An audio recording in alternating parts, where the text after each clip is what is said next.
The champagne glasses sat untouched on the table, condensation pooling beneath them like tears. Simone stared at her reflection in the floor-to-ceiling windows of their penthouse, her burgundy dress perfectly fitted to her curves, her natural curls styled to perfection, her brown skin glowing under the crystal chandelier. 3 years. 3 years of marriage, and she couldn't remember the last time her husband had touched her with anything resembling desire. Tonight was supposed to be different.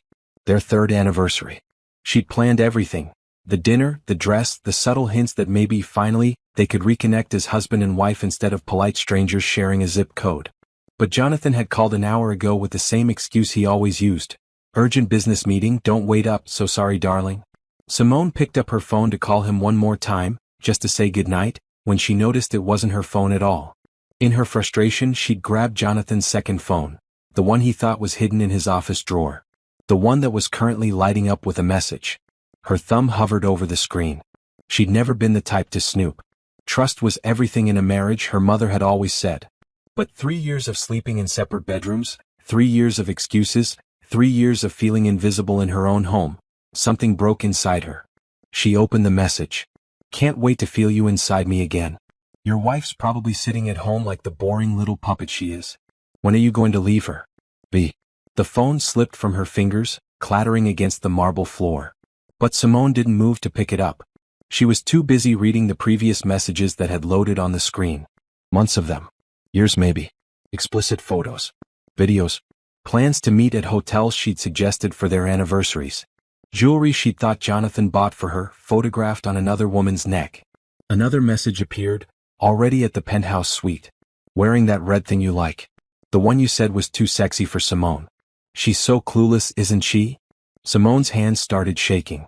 Not with tears, those would come later. Right now, pure rage was flooding her veins, hot and clarifying. She picked up the phone with steady fingers and began scrolling. Every message, every photo, every casual cruelty they'd shared about her was being seared into her memory. 3 years. For 3 years she'd blamed herself. She'd wondered what was wrong with her body, her personality, her very existence that made her own husband recoil from her touch. She'd gone to therapy, read books on intimacy, bought lingerie that never left the drawer. She'd questioned her worth as a woman every single night in that big empty bed. And all along Jonathan had been touching someone else. Wanting someone else. Laughing about her with someone else. The name signed at the bottom of each message was V. It didn't take much detective work to figure out who that was. Veronica Sterling, Jonathan's business partner at Sterling and Harmon Enterprises. The woman who'd been at their wedding, shaking Simone's hand with perfectly manicured fingers while promising to take such good care of Jonathan at the office. The woman Jonathan praised constantly for her brilliant mind and tireless work ethic.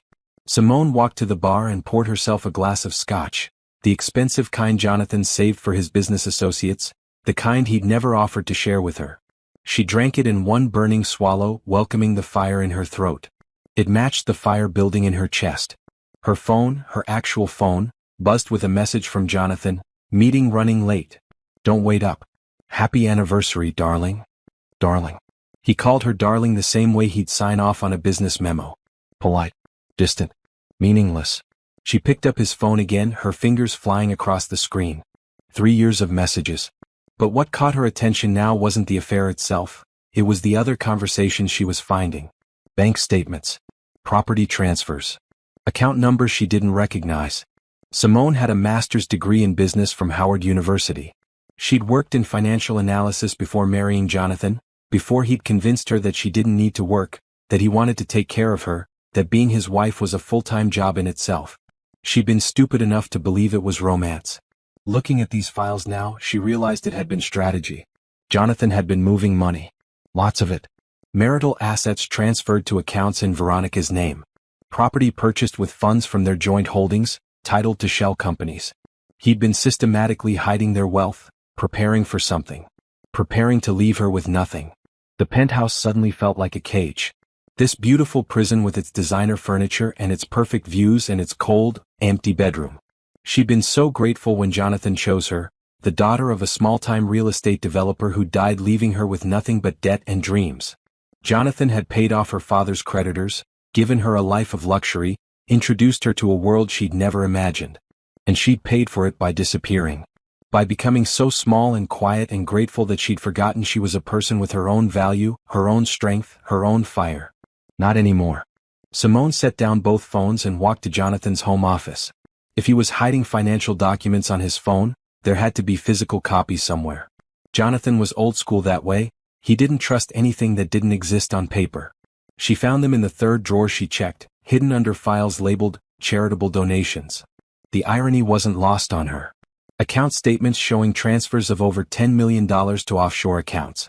Property deeds for 3 houses she'd never heard of, all in Veronica's name. And a document that made her blood run cold. A post-nuptial agreement and signed that would have left her with a measly $500,000 if they divorced. He'd been planning this. Maybe from the beginning. Maybe from before they'd even said, "I do." But what Jonathan didn't know, what he'd never bothered to learn because he'd never seen her as anything but a pretty accessory, was that Simone's father hadn't left her with nothing. He'd left her with information. Including the real terms of the business arrangement he'd made with Jonathan 5 years ago. Her father had been dying when he'd introduced Simone to Jonathan. She'd thought it was a father's last wish to see his daughter settled.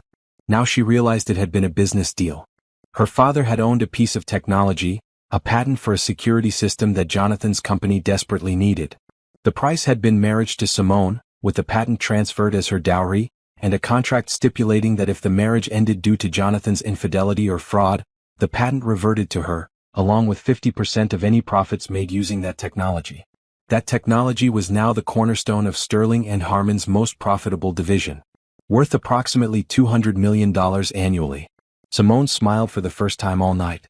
It wasn't a happy smile. It was the smile of a woman who just realized she wasn't helpless. She wasn't trapped. She wasn't the boring little puppet they thought she was. She pulled out her own phone and started making calls. First to her father's old lawyer, the one who'd handled his estate. Then to a private investigator she found with a quick search and excellent reviews. Finally, to a divorce attorney whose name she'd seen in Forbes. Someone known for taking powerful men to the cleaners. By the time Jonathan came home at 3 in the morning, smelling of expensive perfume and lies, Simone was asleep in the guest room. Or at least she pretended to be. She listened to him shower, humming contentedly, completely unaware that his perfect plan was about to explode in his face. She'd spent 3 years being invisible. It was time to make sure Jonathan never forgot her name. Tomorrow the real work would begin.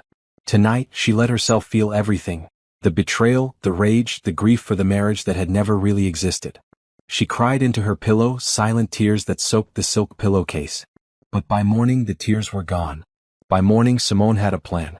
And unlike Jonathan's plan to discard her like yesterday's stock report, her plan would actually work. Because Simone wasn't just a betrayed wife. She was her father's daughter. A businessman's daughter who'd learned from the cradle that in this world, you either played the game or got played. Jonathan had made the mistake of thinking she was a pawn. He was about to learn she was a queen. The investigator's office smelled like coffee and old paper. Nothing like the sterile luxury Simone had grown accustomed to in Jonathan's world.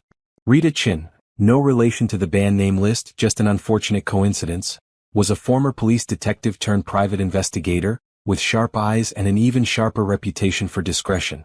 "Mrs. Harmon," Rita said, gesturing to a worn leather chair. "Or is it Miss Bennett now?" "Still Mrs. Harmon," Simone replied, settling into the seat with her designer handbag perched on her lap like armor. "But hopefully not for much longer." Rita pulled out a yellow legal pad, old school and practical. "Tell me everything." Simone did. She laid out 3 years of emotional neglect, the messages she'd found, the financial documents in Jonathan's office. She'd brought copies of everything on a flash drive which she slid across the desk. Rita plugged it into her computer and started scrolling, her expression neutral except for the occasional raised eyebrow. "This is good work for an amateur," she said after several minutes. "You missed your calling as an investigator." "I was a financial analyst," Simone said. "Before I got married." "Why'd you stop?" The question hit harder than Rita probably intended. "Jonathan said I didn't need to work. That it would look bad for his image if his wife had a job. Like he couldn't provide for me." Rita looked up from the screen, her expression knowing. "But really he wanted you dependent on him." "I'm realizing that now." "Well, the good news is you're not as dependent as he thinks." Rita turned the monitor so Simone could see. "Your father's contract with Jonathan is airtight. If you can prove infidelity or financial fraud, that patent reverts to you, along with 50% of all revenue generated by the secure home technology since your marriage. How much are we talking? Rita pulled up a spreadsheet. Based on Sterling and Harmon's public financial records and some educated guesses about their private accounts, I'd estimate around $300 million. Give or take. Simone's breath caught. $300 million. She'd known the technology was valuable, but she'd never imagined the actual numbers. And he knows about this clause? Oh, he knows. Look at this. Rita pulled up another document. 6 months into your marriage, Jonathan hired a team of lawyers to try to invalidate your father's contract. They failed. The contract was reviewed by 3 different law firms, and they all said the same thing. It's bulletproof. Your father knew what he was doing. Tears pricked at Simone's eyes. Her father, dying in that hospital bed, hadn't been abandoning her to a loveless marriage. He'd been protecting her, making sure she'd never be powerless, even if things went wrong. So what do we need to do? Simone asked, blinking back the tears. We need proof. Solid, undeniable proof of the affair and the financial fraud. The phone messages are a start, but defense lawyers will claim the phone could have been hacked or the messages faked. We need more. Over the next 3 weeks, Simone became someone she never thought she'd be, a spy in her own home. She played the perfect wife, smiling at Jonathan over breakfast, asking about his day, maintaining the polite fiction of their marriage. All while Rita's team followed him to hotels, photographed him with Veronica, documented every meeting, every kiss, every lie. The financial investigation was even more revealing. Rita brought in a forensic accountant named Thomas Lee, a quiet man with a gift for finding money people wanted to hide. Within days, he'd uncovered the full scope of Jonathan's deception. Simone sat in Rita's office, staring at the report Thomas had prepared. 10 years, she said quietly. He's been planning this for 10 years? Thomas nodded. The offshore accounts were set up a year before he even met you. I think your father's contract forced him to marry you, but he was already preparing his exit strategy. He never intended to honor the agreement. What about Veronica? She's been with the company for 8 years. The affair started about 6 months after she was hired. As for the property in her name, Thomas pulled up photos on his laptop.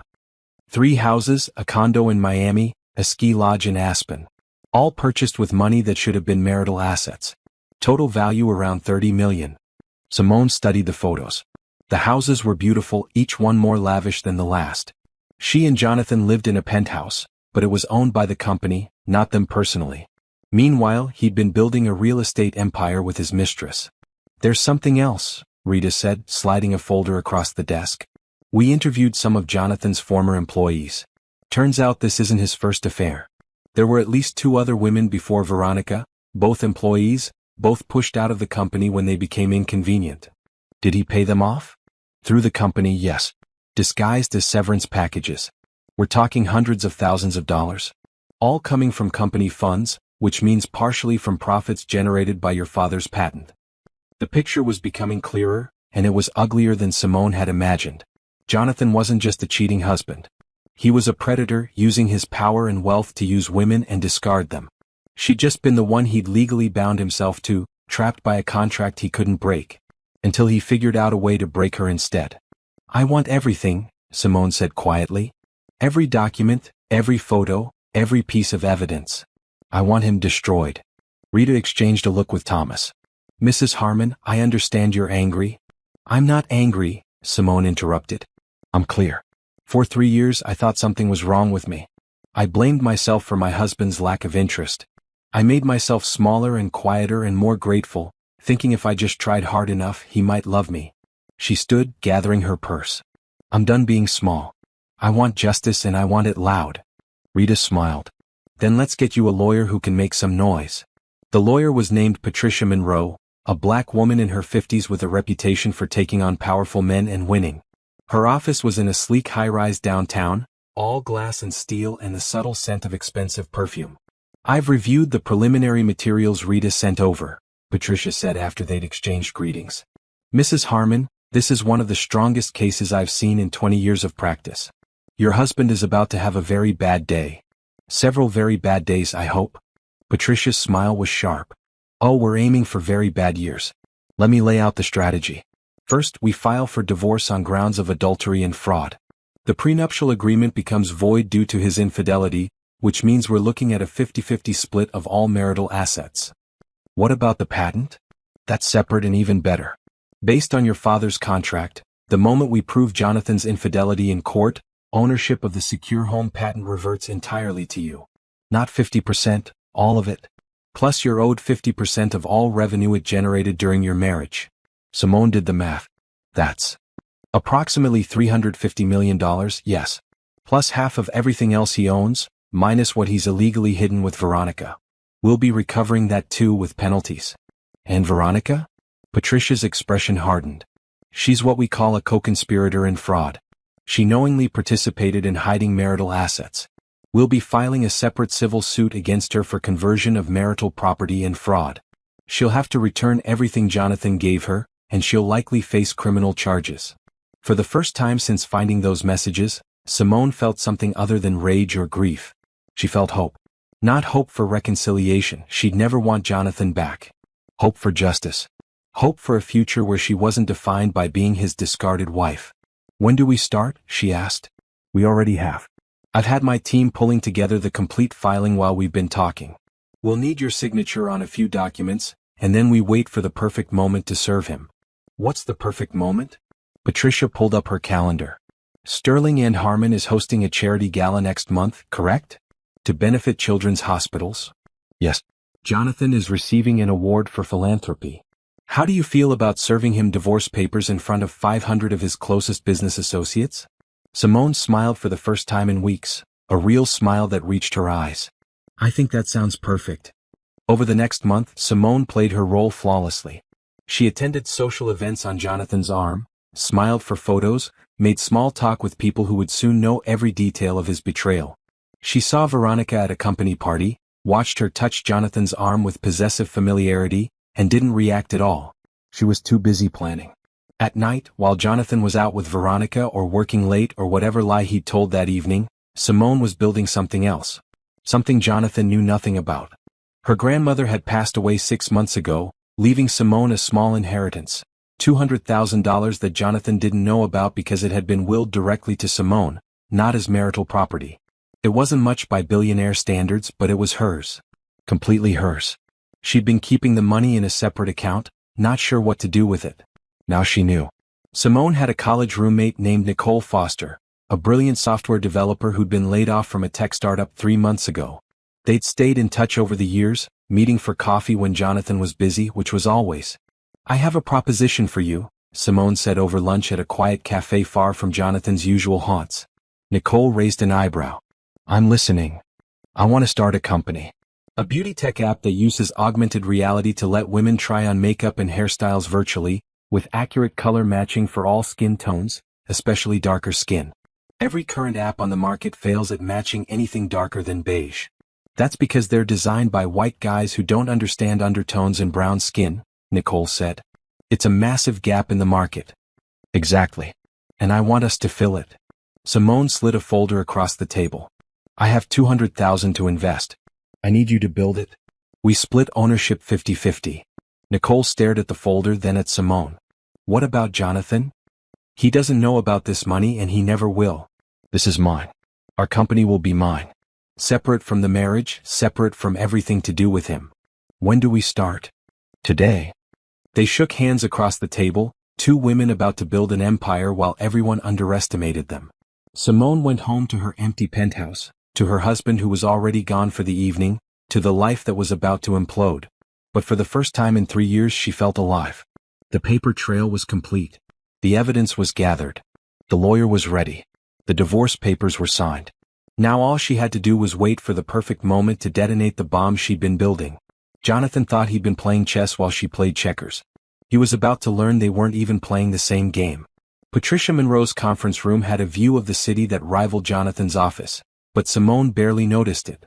She was too focused on the stack of documents spread across the table, each one a piece of evidence in the case they were building.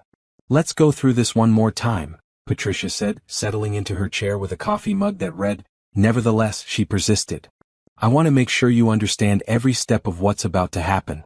Simone nodded, her leather portfolio open in front of her.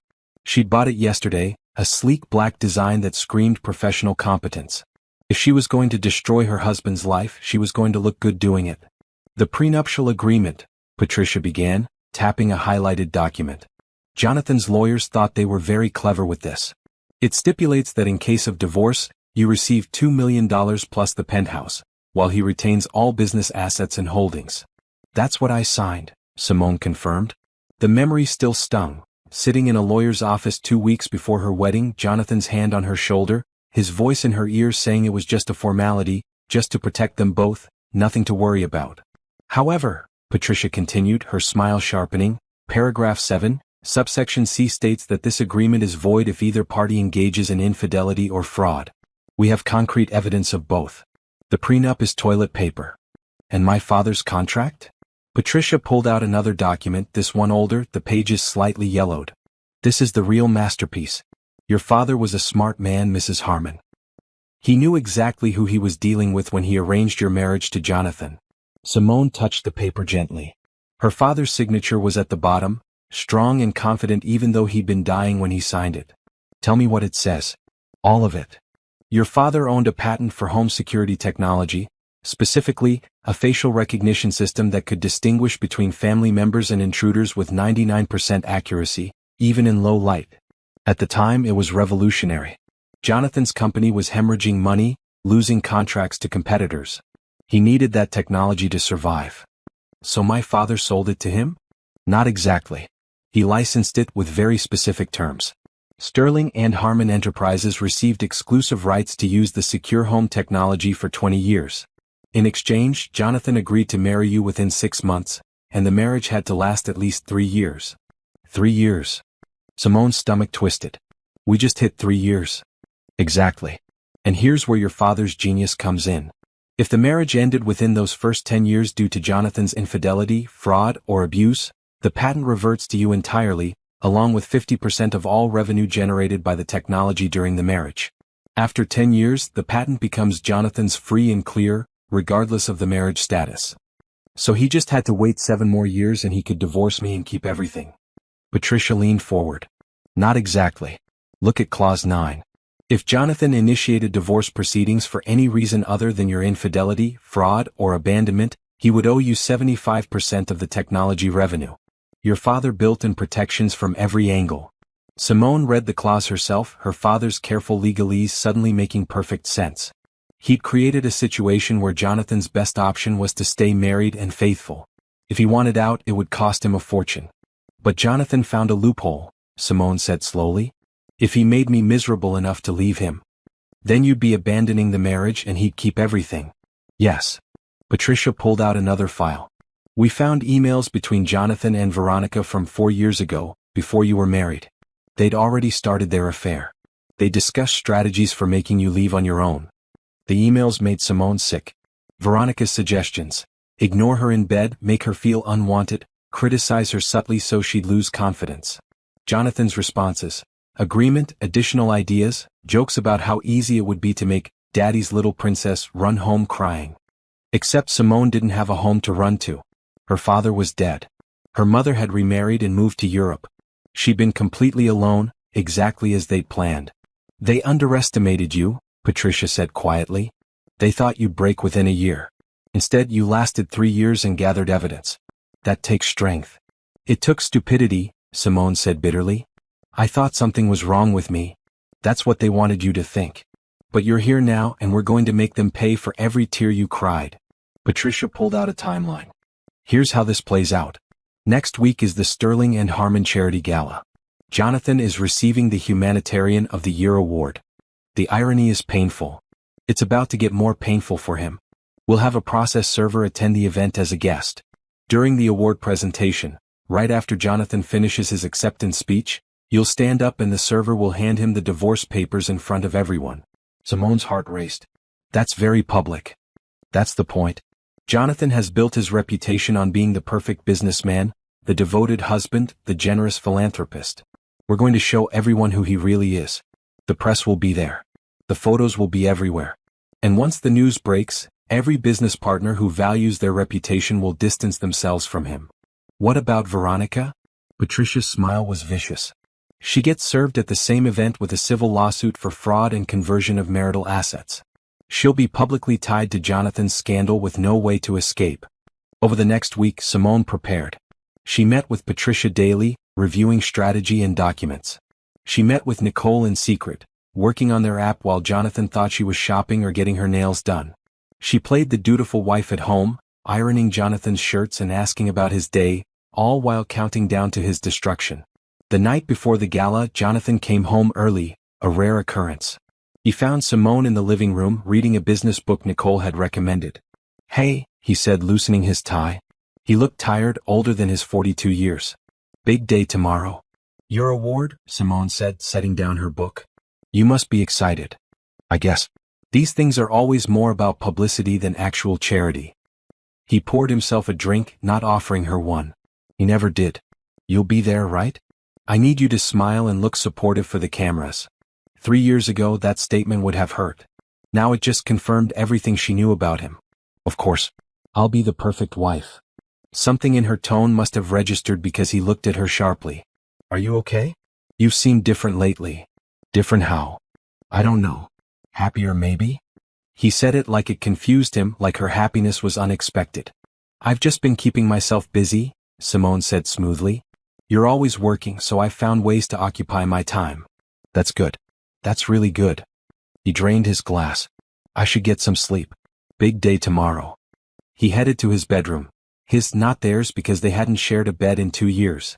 Simone listened to his door close, then pulled out her phone and texted Patricia. "He suspects nothing. Tomorrow is going to be perfect."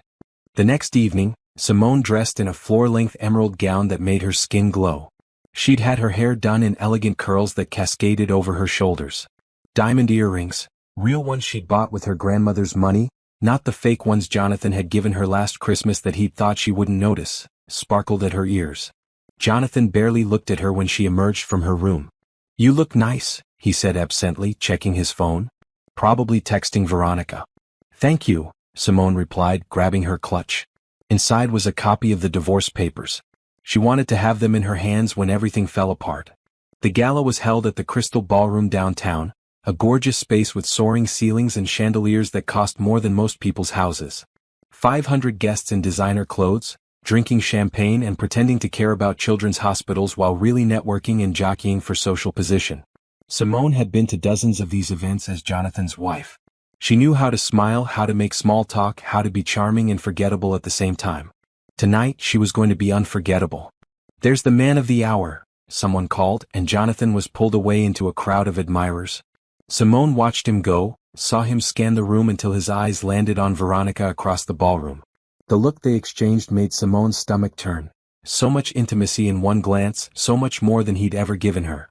Veronica looked stunning in a red dress that clung to every curve. She was beautiful, Simone admitted. Confident. Everything Jonathan had told Simone she wasn't. Patricia appeared at Simone's elbow, dressed in a sleek black suit. "Everything ready?" "The server is positioned near the stage. He'll move when Jonathan starts his speech." "And Veronica's server?" "Waiting by the bar. They'll move simultaneously." Simone took a deep breath. "Then let's do this." The lights dimmed as the award presentation began. The charity's director gave a lengthy introduction about Jonathan's generous donations, his commitment to children's health, his role as a community leader. Simone listened to the lies pile up and felt nothing but cold satisfaction. Jonathan took the stage to thunderous applause. He looked handsome in his tuxedo, confident and charming as he accepted the Crystal Award. He thanked the charity, thanked his company, thanked his amazing team, with a meaningful glance at Veronica. He didn't mention his wife.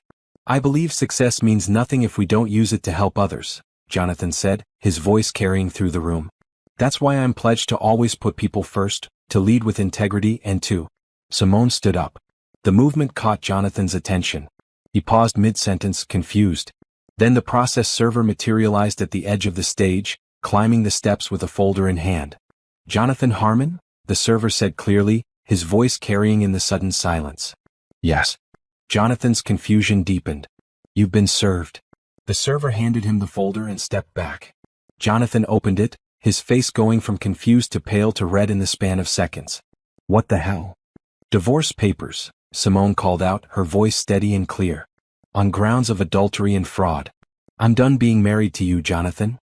The ballroom erupted. Whispers became shouts, phones came out to record, camera flashes went off like fireworks.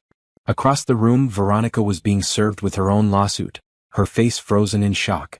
Jonathan looked at Simone across the crowd, and for the first time in 3 years she saw real emotion in his eyes. Not love. Panic. Simone, wait, he started. 3 years, she said loud enough for everyone to hear.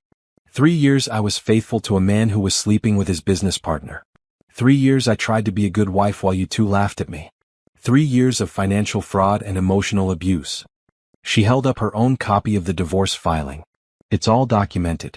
Every affair, every hidden account, every property you bought with marital funds and put in her name. Veronica tried to leave, but reporters were already surrounding her. Jonathan stepped off the stage trying to reach Simone, but Patricia materialized between them. My client has nothing to say to you, Patricia said firmly. All communication goes through me. You can find my contact information in the divorce papers. Simone turned and walked out of the ballroom, her head high, her heart pounding. Behind her, she could hear chaos. Jonathan shouting, reporters asking questions, the charity director trying to restore order. She didn't look back. Outside, a car was waiting, not Jonathan's driver but one Patricia had arranged. Simone slid into the back seat and finally let herself feel the full weight of what had just happened. It wasn't over. The legal battle was just beginning. But she'd fired the first shot, and it had hit its target perfectly. Her phone buzzed with a text from Nicole. Holy shit.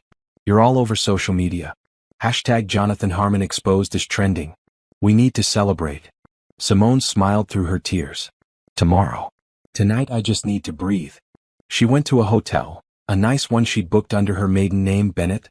The staff didn't recognize her, didn't know she was the woman currently breaking the internet with the most dramatic divorce announcement in recent history. In her room, Simone changed out of her gown and into comfortable clothes. She opened her laptop and saw the news spreading. Billionaire Jonathan Harmon served divorce papers at charity gala. Tech mogul's wife exposes years of infidelity and fraud. Veronica Sterling named in multi-million-dollar lawsuit. Patricia called. That was perfect. I've already had 3 reporters ask for interviews. Jonathan's lawyers are calling for meetings. The board of Sterling and Harmon is having an emergency session.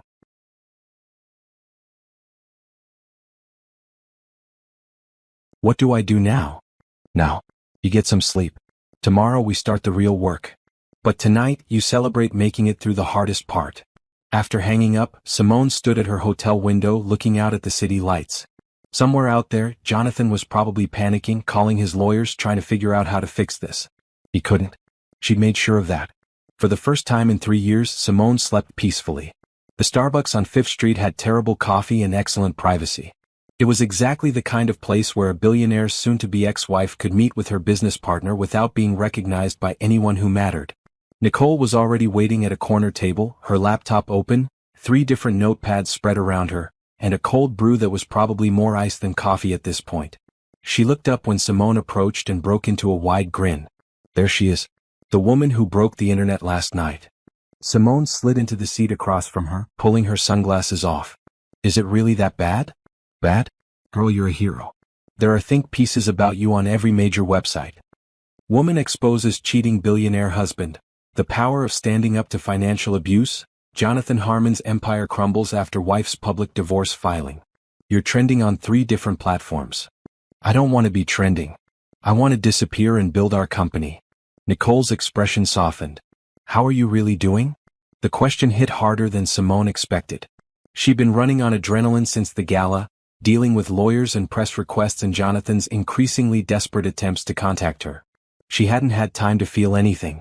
I'm tired, she admitted, and angry, and relieved, and terrified. Is it possible to feel everything at once? After what you've been through? Absolutely. Nicole closed her laptop and gave Simone her full attention. But we don't have to talk about the app today. If you need time. No, Simone interrupted. The app is the only thing keeping me sane right now. It's the only part of my life that's completely mine, that has nothing to do with Jonathan or the divorce or any of this mess. Please, let's work. Nicole studied her for a moment, then nodded and reopened her laptop. Okay. Then let me show you what I've been building. For the next hour, they were just 2 friends working on a project they believed in. Nicole walked Simone through the app's development, showing her the augmented reality features that would let users try on makeup virtually, the AI that could match skin undertones accurately across all shades, the social features that would let users share their looks and recommendations. The key innovation, Nicole explained, pulling up a demo, is the lighting adjustment. Most apps photograph users in whatever lighting they're in and try to match makeup to that. But lighting affects how colors look. Our app actually measures the lighting conditions and adjusts the recommendations accordingly. Simone watched as Nicole demonstrated with her own face, the app accurately mapping her features and suggesting foundation shades that actually matched her brown skin. This is incredible. Why hasn't anyone done this before? Because most tech companies don't hire people who understand the problem. They build apps for themselves, white guys with unlimited resources, and then wonder why women of color don't use them. Nicole switched to another screen. But we're not building for them. We're building for us. When can we launch a beta? 3 months, maybe 4. I've been coding every night while working my consulting gig. But if we want to launch sooner and do it right, we need to hire more developers. Which means we need more funding than your initial $200,000. Simone had been thinking about this. What if we went for venture capital? Do you want to give up control of the company? Not majority control. But if we could get the right investors, people who understand our mission and our market, it could accelerate everything. Nicole looked skeptical. Most VCs are going to want to see traction first. We don't even have a minimum viable product yet. But we have something they want even more than an MVP. Simone smiled. A story. I'm about to become one of the wealthiest women in the country when my divorce is finalized. The press is already calling me a symbol of female empowerment and standing up to abuse. If we pitch this right, we're not just selling an app. We're selling a movement. That's actually brilliant.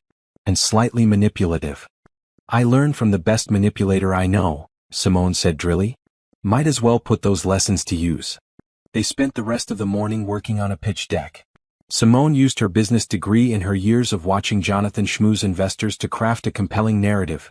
2 women building technology to solve problems that billion-dollar companies had ignored. The story practically wrote itself. By the time they left Starbucks, they had the bones of a presentation and a list of potential investors to approach. They also had a company name, Radiant Technologies. Radiant because everyone deserves to feel radiant in their own skin, Nicole explained. No matter their shade, their budget, or their experience with makeup. Simone loved it. For the first time since her wedding day, she felt like she was building something that mattered, something that was hers. The next week was a blur of activity. Mornings, Simone met with Patricia to strategize the divorce proceedings. Afternoons, she worked with Nicole on Radiant. Evenings, she returned to the hotel she'd been living in since the gala, avoiding the penthouse that still technically belonged to her and Jonathan. Jonathan's attempts to contact her had evolved from angry to desperate to pathetic. His lawyers wanted to negotiate to settle quietly and avoid a trial. Patricia advised against it. He's scared, Patricia explained during one of their meetings. His board is pressuring him to step down. 3 major clients have already pulled their contracts. The fraud investigation is moving forward. He wants to settle because he knows if this goes to trial, he loses everything. So we go to trial? We prepare to go to trial. But first, let's see how desperate he gets. The more pressure he's under, the better settlement we can extract. Meanwhile, Sterling and Harmon Enterprises was imploding in spectacular fashion. The board had suspended Jonathan pending an investigation into the financial fraud allegations. Veronica had been fired and was facing her own legal troubles. The company's stock price had dropped 30% in a week. Simone watched it all from a distance, feeling nothing but cold satisfaction. This was justice. This was what happened when you treated people as disposable, when you thought you could cheat and steal and lie without consequences. But she couldn't focus on Jonathan's downfall. She had an empire of her own to build. The first investor meeting was with a firm called Catalyst Ventures, known for backing female founders and underrepresented entrepreneurs. Simone and Nicole presented their pitch in a sleek conference room to 3 partners, all women, all looking extremely interested. The beauty industry is worth over $500 billion globally, Simone explained, clicking through their presentation. But most of that money is made selling products and services that don't work for everyone. Women with darker skin tones, women in rural areas without access to Sephora, women who can't afford a personal makeup artist. They're underserved by current technology. Nicole took over. Our app changes that. For the price of a download, which we're planning to make free with premium features, anyone with a smartphone can try on unlimited makeup looks, get personalized recommendations, and learn techniques that work for their specific features. And the revenue model? One of the partners asked. Affiliate commissions from makeup brands when users purchase products through our app, Simone said. Premium subscriptions for advanced features and personalized consultations with professional makeup artists. And eventually, partnerships with brands to create virtual shopping experiences. The partners exchanged looks. What's your projected user acquisition strategy? This was where Simone knew they had an advantage. I have 6 million social media followers as of this morning, she said calmly. That number has quadrupled in the last week thanks to my very public divorce. Every interview I do, every article written about me includes my story of rebuilding after financial abuse. We're going to launch Radiant Technologies as part of that story, a woman taking control of her life by building something that empowers other women. That's a compelling narrative, the lead partner admitted. But narratives fade. What happens when the divorce is old news? Nicole leaned forward. The technology stands on its own. We have beta testers already providing feedback. Women who've tried every makeup app on the market and failed to find anything that works for them. The demand is there. We're just the first ones actually meeting it. The meeting lasted 2 hours. They answered questions about technology, market size, competition, team expansion plans. By the end, Simone was exhausted but exhilarated. We'll be in touch, the lead partner said as they shook hands. This is very impressive for such an early-stage company. Outside, Nicole grabbed Simone's arm. That went well, right? I can't tell if that went well. It went very well, Simone assured her. Trust me, I've sat through enough of Jonathan's investor pitches to know when someone is interested. She was right. 3 days later, Catalyst Ventures offered them $2 million for 15% equity. It was a good deal, fair valuation, strategic partners, and enough money to hire a real team and accelerate development. Simone and Nicole signed the term sheet at a wine bar, toasting with expensive champagne and giddy laughter. We're really doing this, Nicole said, still looking stunned. We have investors. We're building a real company. We are, Simone agreed. And we're going to make it huge. That night, Simone returned to her hotel room and found 17 missed calls from Jonathan. She deleted them all without listening. Whatever he wanted to say, she didn't care. He was part of her past. Radiant Technologies was her future. She opened her laptop and started drafting a press release. Simone Bennett announces new tech venture focused on inclusive beauty. She'd reclaimed her maiden name in the divorce filing, refusing to carry Jonathan's name a moment longer than legally necessary.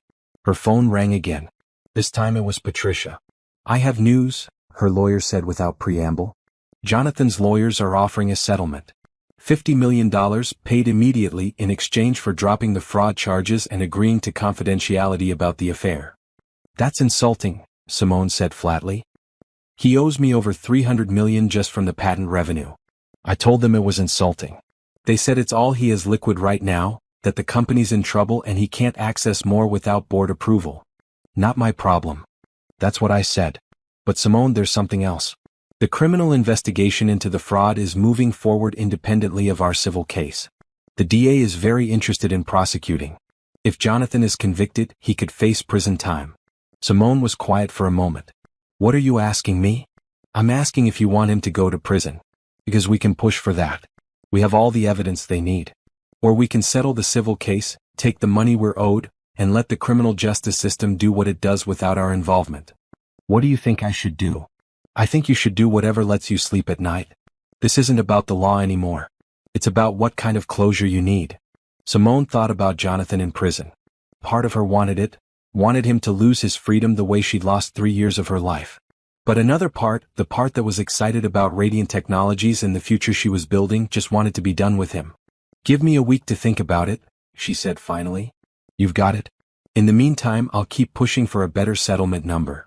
After hanging up, Simone sat in the dark of her hotel room watching the city lights. Somewhere out there, Jonathan was probably sleepless too, worried about his future, his reputation, his freedom. Good. Let him worry. Let him feel a fraction of what he put her through. But she wasn't going to let revenge consume her. She had better things to do. She had an empire to build. The second Sterling and Harmon Charity Gala of the year, a fall fundraiser for arts education, was the last event Simone had agreed to attend as Jonathan's wife. The divorce wasn't finalized yet, and Patricia had advised maintaining some public appearances to show she wasn't hiding, wasn't ashamed, wasn't the villain Jonathan's team was trying to paint her as. You're the wronged party, Patricia had reminded her. Walking in there with your head high sends a message: you have nothing to apologize for.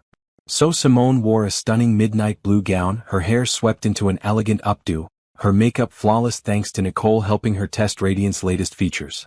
She looked like success personified and she knew it. The ballroom fell silent when she entered. 500 pairs of eyes tracked her movement, whispers spreading like wildfire. She'd expected this. What she hadn't expected was the number of women who approached her with quiet words of support. What you did took courage, a museum director told her. I've been following your story, said a tech CEO.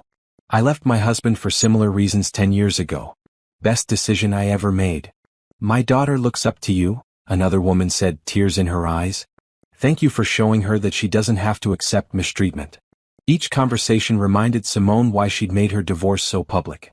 It wasn't just about her anymore. It was about every woman who'd felt small, who'd blamed herself, who'd stayed in a relationship that diminished her. She was searching for Nicole. They'd planned to meet at the bar, when she nearly collided with someone. She looked up and found herself face to face with Veronica Sterling. Veronica looked terrible.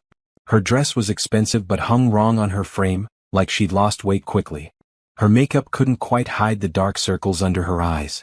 Her hand shook slightly as she clutched her champagne glass.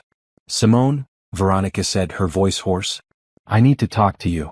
I have nothing to say to you. Simone moved to step around her. Veronica grabbed her arm. Please. Just 5 minutes. She glanced around at the people watching them. I'm begging you. Something in her desperation made Simone pause. She didn't owe this woman anything.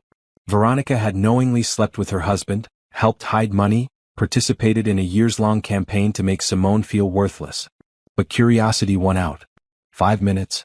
The terrace. The terrace was blessedly empty, the October air cool against Simone's skin. Veronica followed her out, closing the door behind them to muffle the party noise. Thank you for...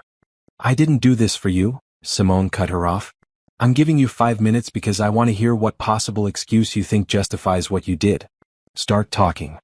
Veronica took a shaky breath. I'm not here to make excuses. I know what I did was wrong.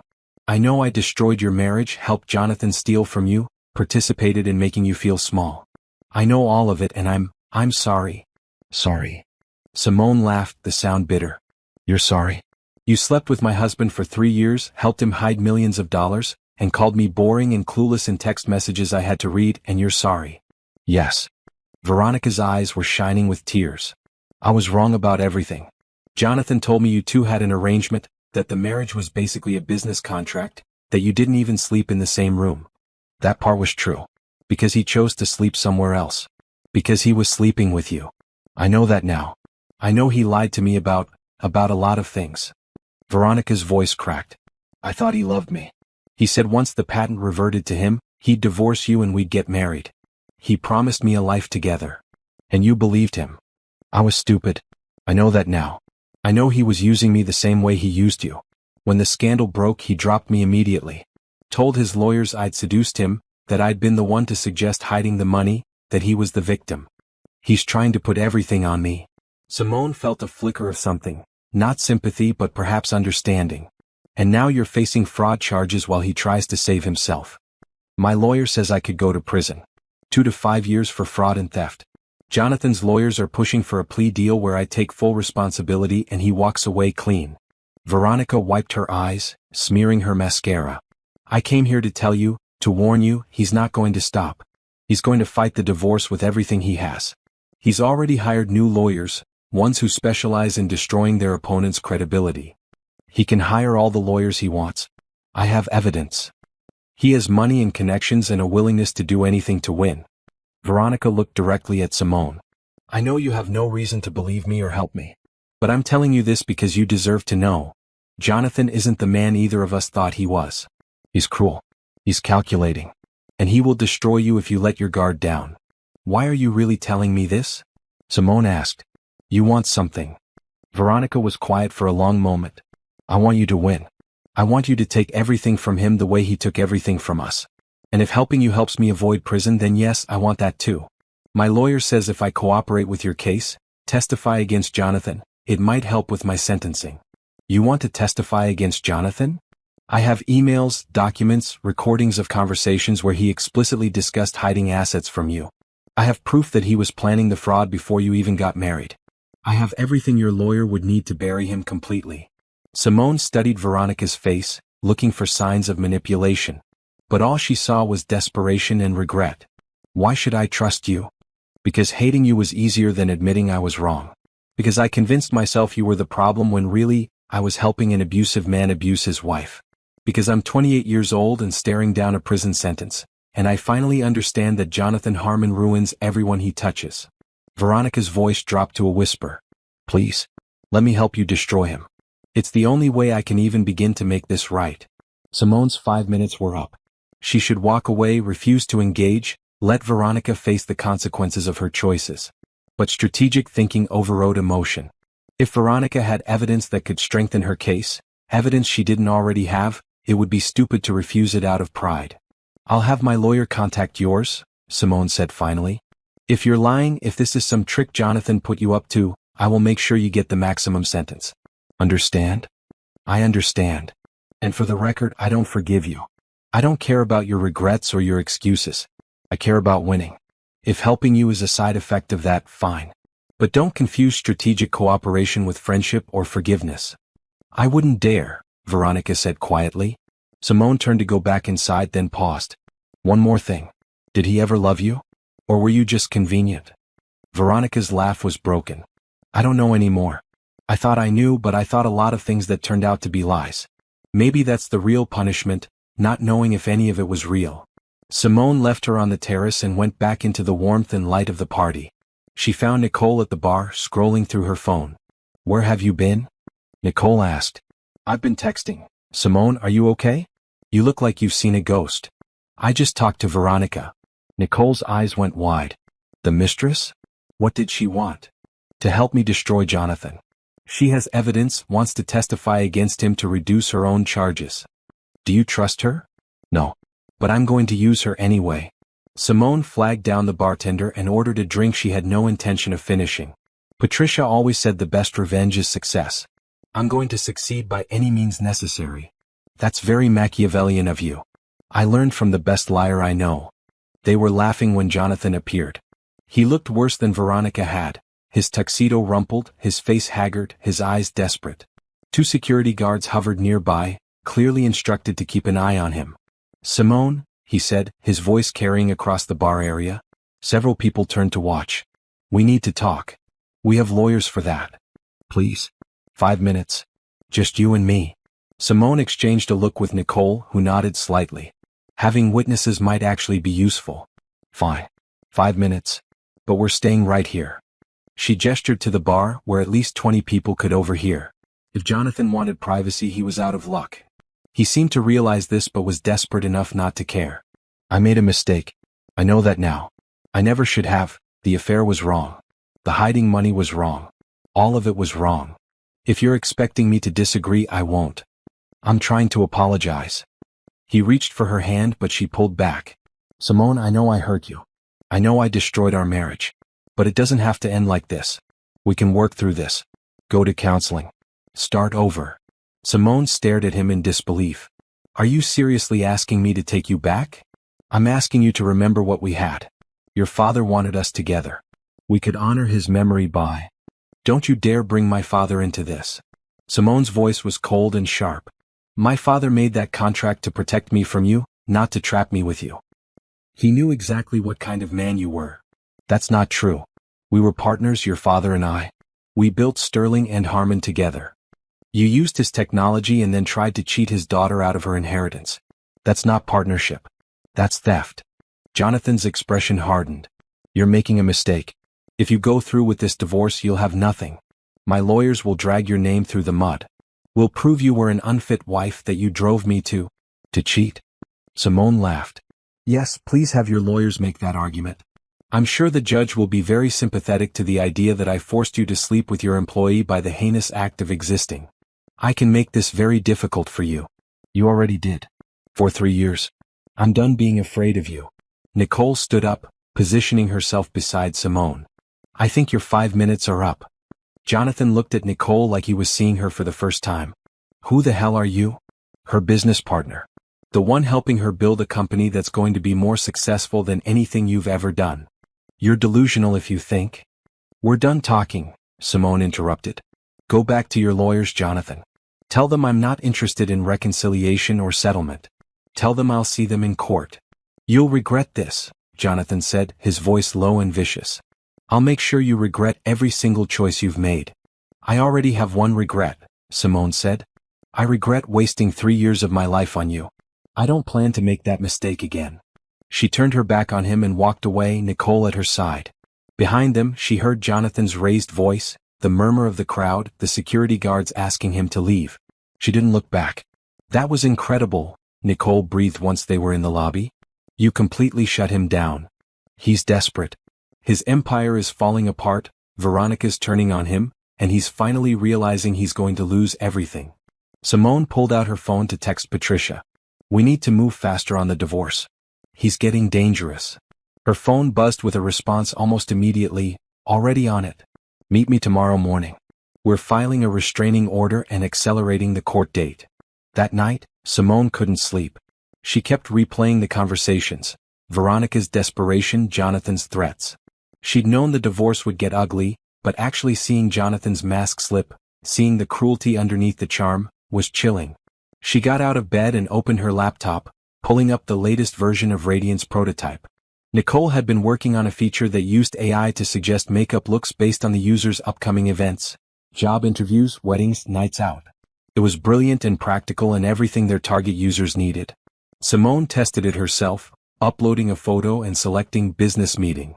The app suggested a polished, professional look, subtle but confident. She tried date night and got something more dramatic. Each suggestion came with tutorial videos and product recommendations. This was real. This was valuable. This was something she'd built that had nothing to do with Jonathan or revenge or the divorce. This was hers. She worked until sunrise, making notes on features and marketing strategies. By the time her alarm went off, she drafted a plan for their official launch. 3 months away, time to coincide with the divorce being finalized.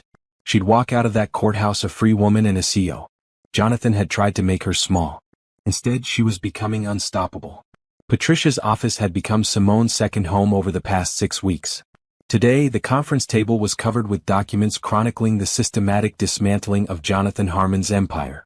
Sterling and Harmon's board voted him out completely, Patricia said, sliding a news article across the table.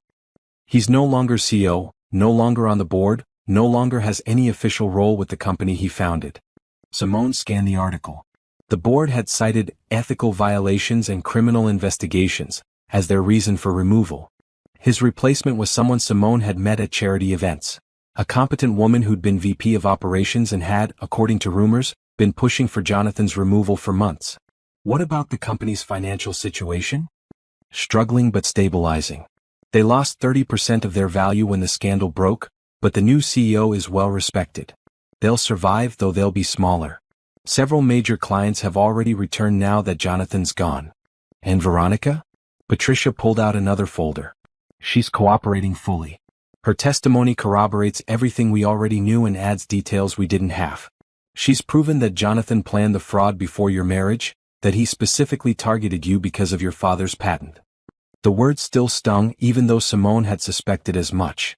So I was never anything but a business transaction to him. It looks that way. I'm sorry, Simone. I know that's not easy to hear. It wasn't.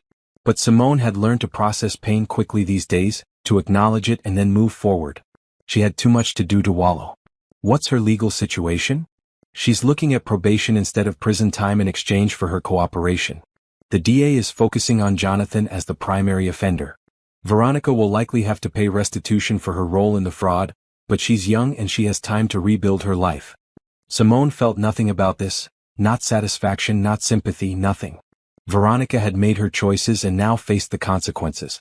That was justice even if it wasn't revenge. And Jonathan's criminal charges? Patricia's smile was sharp. The DA has enough evidence to charge him with wire fraud, tax evasion, and embezzlement. With Veronica's testimony, they have him on conspiracy charges too. He's looking at 10 to 15 years in federal prison if convicted. 10 to 15 years. Simone tried to imagine Jonathan in prison, stripped of his wealth and power and charm. Part of her felt vindicated, but a larger part just felt tired. When's the trial? Not for at least another year. Federal cases move slowly. But the divorce is on the fast track. We have a court date in 3 weeks. 3 weeks. Simone's stomach fluttered with nervous excitement. In 3 weeks she could be free. What should I expect? Jonathan's lawyers are going to try every trick they can to reduce his payout. They'll argue that the patent was always meant to be joint property, that you knew about Veronica and condoned the affair, that you're money-hungry and vindictive. The usual playbook when a powerful man is caught cheating. Will any of it work? Not with the evidence we have. But they'll try. And it won't be pleasant. Be prepared for Jonathan to lie on the stand, to paint himself as the victim, to say terrible things about you. Simone had been preparing for this. She'd worked with a therapist Patricia recommended, someone who specialized in helping people through high-conflict divorces. She'd learned breathing techniques for managing anxiety, mantras for staying centered, strategies for not reacting to provocation. She was as ready as she'd ever be. There's one more thing, Patricia said, her tone shifting. Jonathan's lawyers have subpoenaed records from Radiant Technologies. They're trying to argue that you started the company using information or resources from Sterling and Harmon, that it should be considered marital property. That's ridiculous. I started Radiant with my grandmother's inheritance and Nicole's expertise. It has nothing to do with Jonathan. I know. But we need to be prepared to prove it. Do you have documentation showing the source of your initial funding? Records of Nicole's contributions? Anything that establishes Radiant as entirely separate from your marriage? Everything.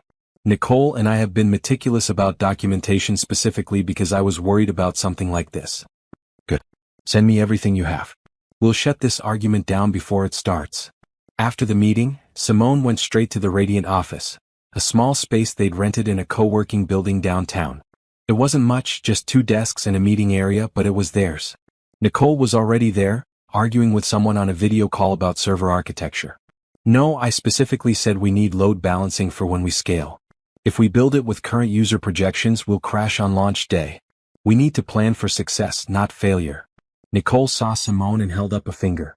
Look, I have to go. Send me the revised proposal by tomorrow or we're going with a different vendor.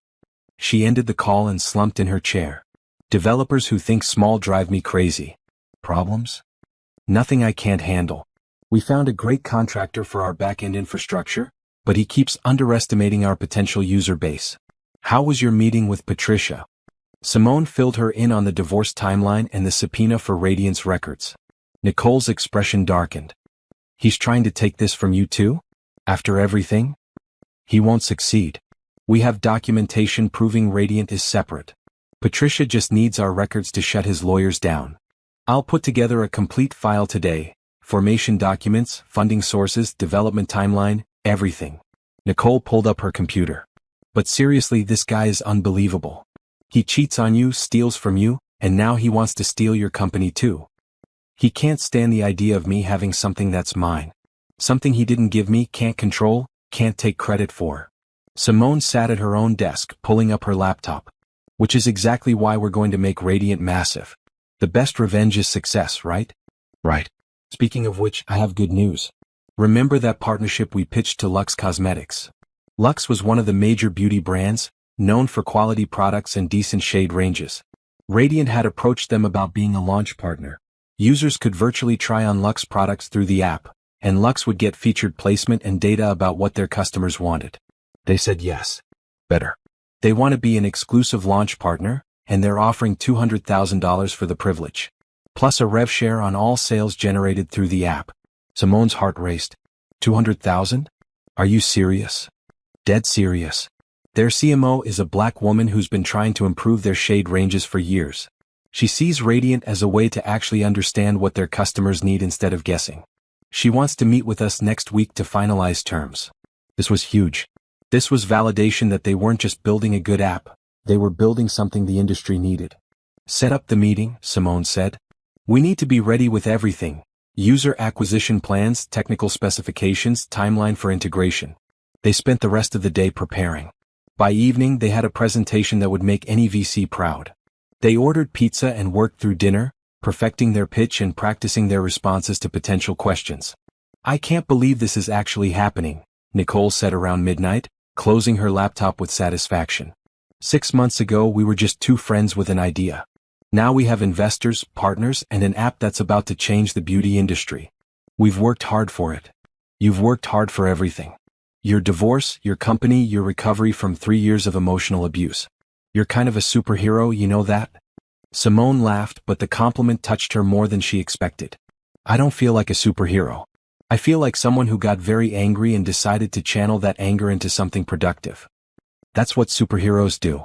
They take their trauma and use it to protect other people. Is that what we're doing? Protecting people? Nicole gestured at the app on her screen.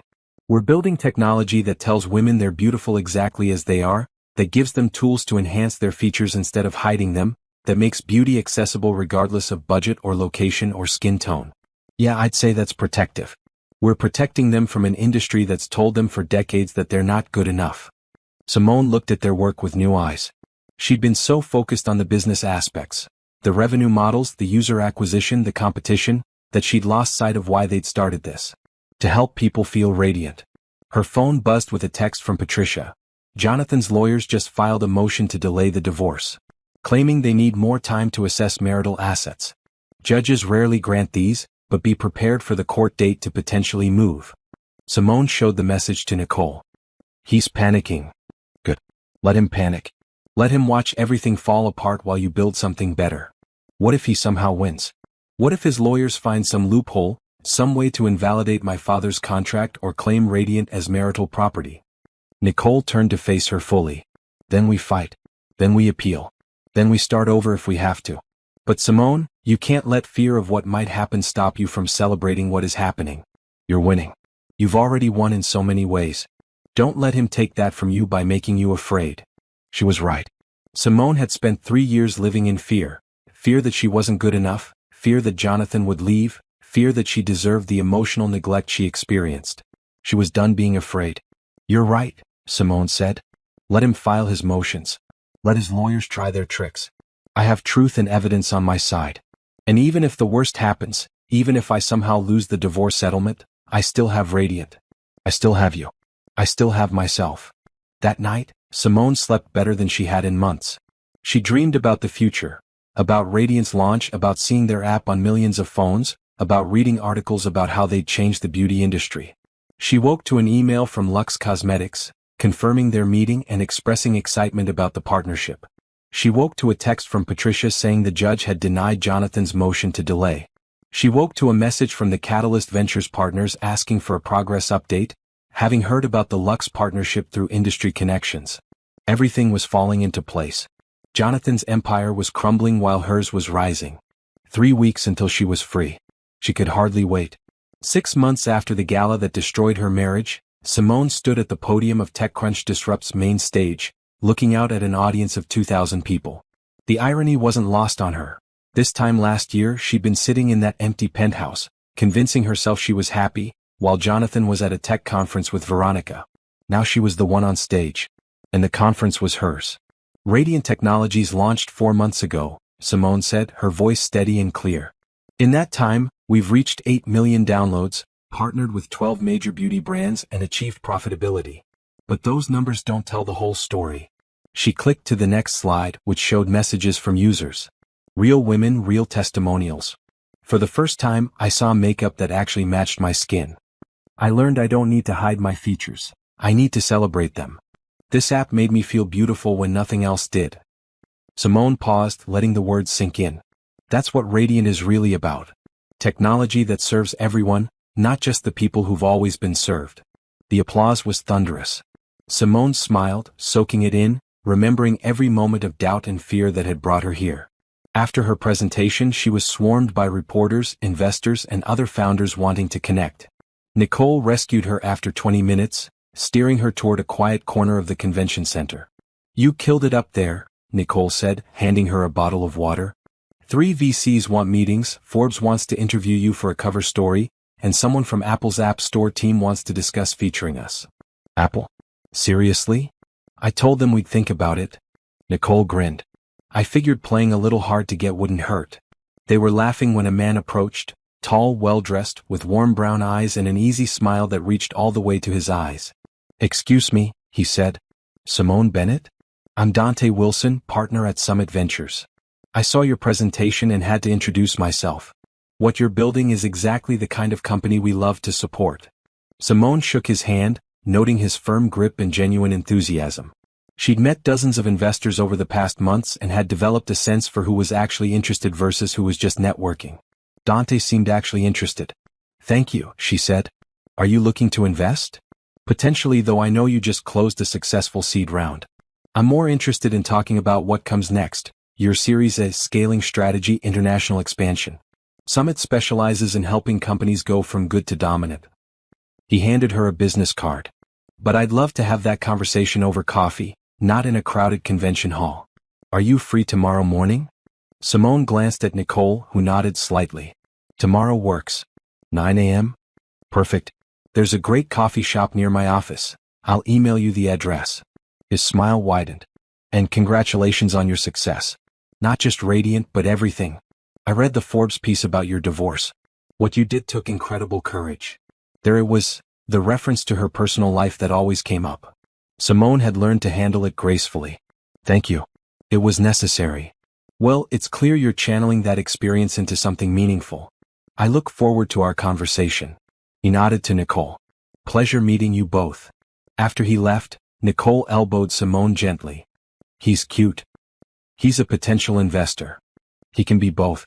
Did you see the way he looked at you? That wasn't just professional interest." "Stop," Simone said, but she was smiling. She hadn't thought about dating, hadn't even considered the possibility of romance. Her entire focus had been on the divorce and radiant. But Dante Wilson had been charming. And his interest had felt genuine, not opportunistic. "I'm just saying," Nicole continued, "you're allowed to think about something other than revenge and business success. You're allowed to be happy." "I am happy. You know what I mean. You're allowed to be happy about something other than Jonathan failing." Simone thought about this as they navigated the rest of the conference. Was she happy? Really happy, not just satisfied with her revenge or proud of her company? She wasn't sure. She'd been running so fast for so long, focused entirely on survival and success, that she'd forgotten what happiness felt like when it wasn't attached to achievement. The next morning, Simone arrived at the coffee shop 10 minutes early. It was a small place with exposed brick walls and the rich smell of fresh espresso. She ordered a latte and claimed a table by the window, pulling out her tablet to review Radiant's latest metrics while she waited. "You're early," Dante said, appearing with his own coffee. "I like that in a business partner." "Partner? We haven't even discussed terms yet." "Confident. I like that too." He sat across from her, his expression shifting from friendly to focused. "Let's talk about Radiant. You're at 8 million downloads, profitable, growing exponentially. What's your biggest challenge right now?" Simone appreciated his directness. "Scaling our AI without compromising accuracy. We're getting requests from international markets, but our current model is trained primarily on American users. We need to expand our database to include different beauty standards, different products, different skin concerns. That's a significant technical challenge." "It is. We also need to expand our team, more developers, more designers, more operations people. We're still operating lean, but we're at the point where lean is becoming a liability." Dante pulled out his own tablet and started taking notes. For the next hour, they discussed Radiant's challenges and opportunities. He asked intelligent questions, offered strategic insights, and seemed to genuinely understand both the technology and the mission. "Summit typically invests 10 to 20 million in Series A rounds," he said finally. "Based on what you've told me, I think Radiant could use 15 million to execute on your expansion plan. How does that align with what you were thinking?" "That's actually perfect. Nicole and I were planning to raise between 12 and 18 million. "Great. I'll need to bring this to my partners, of course, but I'm confident they'll be as excited as I am." He paused, his expression softening slightly. "Can I be honest about something non-business?" Simone tensed slightly. "Okay. I did read about your divorce. Not just the Forbes article but the court documents, they're public record. And I want you to know that what Jonathan did to you, the way he treated you, that's not normal. That's not how partnerships work, business or personal. I know that now. Do you? Because in my experience, people who've been through what you've been through often internalize the abuse. They think they deserved it somehow or that all relationships work that way." He looked at her steadily. "You didn't deserve what he did. You're brilliant, talented, and building something incredible. Anyone who couldn't see that was a fool." Simone's throat tightened. She'd heard variations of this from her therapist, from Patricia, from Nicole. But hearing it from someone who had no reason to say it except honesty hit differently. Thank you, she managed. I'm not trying to make you uncomfortable. I see a lot of founders and many of them are driven by proving someone wrong. That motivation works for a while but it burns out. I want to make sure you're building Radiant because you believe in it, not just to spite your ex-husband. Both can be true, Simone said. I started Radiant partly because I needed something that was mine, something Jonathan couldn't touch. But I continue building it because it matters. Because women deserve technology that sees them. That's what I was hoping you'd say. Dante closed his tablet. I'll email you our standard term sheet later today. Take your time reviewing it with your lawyers. And Simone? I think you're going to change the beauty industry. I'd be honored to help you do it. They shook hands, his warm and steady. As Simone left the coffee shop, she felt something unfamiliar. Hope. Not just hope for Radiant's success or for winning the divorce. Hope that maybe someday she could trust someone again. That not everyone was Jonathan. The divorce trial started 2 weeks later. Simone sat at the plaintiff's table next to Patricia, watching as Jonathan took his seat across the courtroom. He looked diminished somehow, still handsome in his expensive suit, but the arrogance was gone, replaced by barely concealed desperation. The trial lasted 4 days. Simone testified about the 3 years of neglect, the discovery of the affair, the hidden assets. Veronica testified about Jonathan's deliberate plan to defraud his wife. The forensic accountant testified about the money trail. Jonathan's lawyer tried every trick Patricia had predicted. They claimed Simone had known about Veronica and condoned it. They claimed the hidden assets were legitimate business investments. They claimed Simone was vindictive and money-hungry, using the divorce to destroy a good man. None of it worked. The judge was a woman in her 60s who'd clearly seen every divorce trick in the book. When Jonathan took the stand and tried to paint himself as the victim, she cut him off with a look that could melt steel. Mr. Harmon, she said coldly, I've read the evidence in this case. I've seen the messages, the financial documents, the testimony from your former mistress. You committed adultery and fraud. Your wife is entitled to relief under the law. The only question is how much. The verdict came on the 4th day. The judge awarded Simone the patent to secure home technology, plus 50% of all revenue it had generated during the marriage, totaling just over $300 million. She also awarded her half of all other marital assets, including the penthouse, bringing her total settlement to nearly $400 million. Jonathan was ordered to pay within 90 days or face additional penalties. As they left the courthouse, photographers and reporters swarmed them. Simone had prepared a statement with Patricia, but when she stood at the microphone, she changed her mind. I want to say something to every woman who's watching this, she said, ignoring the prepared statement in her pocket. I spent 3 years blaming myself for my husband's choices. I thought I wasn't pretty enough, interesting enough, worthy enough. I made myself smaller and quieter, trying to earn love from someone who was incapable of giving it. The cameras flashed, but Simone kept her focus on the crowd of people gathering. What I learned is that you can't earn respect from someone who doesn't respect you. You can't win love from someone who's already decided you're not worth loving. And most importantly, you don't have to stay and take it. She paused, letting the words sink in. I'm not special. I'm just someone who got angry enough to fight back. If I can do it, so can you. You deserve better. You deserve to be cherished. And if someone can't give you that, you deserve to walk away and build something better. The press conference lasted another 20 minutes, but that soundbite was what went viral. By evening, it had been shared millions of times across social media. Simone's follower count jumped to 15 million overnight. And Radiant's downloads jumped 30%. You're a phenomenon, Nicole said that evening as they celebrated in Simone's new apartment. A beautiful place she'd bought with her own money, decorated to her own taste, completely separate from Jonathan's world. I'm just honest, Simone said, but she was smiling. Her phone buzzed with a text from Dante. Congratulations on your victory. Both in court and on social media. You're going to change the world, Simone Bennett. I'm glad I get to watch it happen. Simone read the message twice, warmth spreading through her chest. It wasn't romantic, at least she didn't think it was, but it was kind. Genuine. The kind of message someone sent when they saw you as a person, not a business opportunity or a trophy wife. She texted back, thank you. For everything. 3 weeks later, Summit Ventures officially invested $15 million in Radiant Technologies. The press release called it one of the most significant investments in beauty tech history. Simone framed the article and hung it in her office, right next to her divorce decree. She was free. She was successful. She was building an empire on her own terms. And for the first time in 4 years she was genuinely, deeply happy. The certified letter arrived at Radiant's office on a Tuesday morning. Simone was in a meeting with their new head of product development when her assistant knocked quietly on the conference room door. "I'm sorry to interrupt, but this just came for you. It's marked urgent and requires your signature." Simone excused herself and signed for the envelope, recognizing the return address immediately, the federal detention center where Jonathan was being held pending his criminal trial. "Everything okay?" Nicole asked when Simone returned to the conference room, the envelope in her hands. "It's from Jonathan."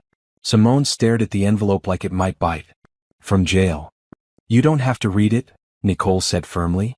"You don't owe him anything, not even the courtesy of reading his letters." Simone knew this was true.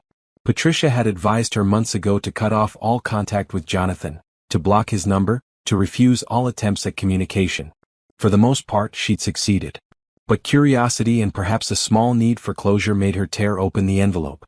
Inside was a handwritten letter, Jonathan's precise script covering 3 pages. "Simone, I know you probably don't want to hear from me.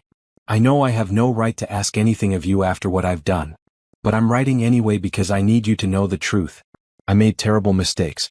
The affair with Veronica, the hidden accounts, the way I treated you, all of it was wrong.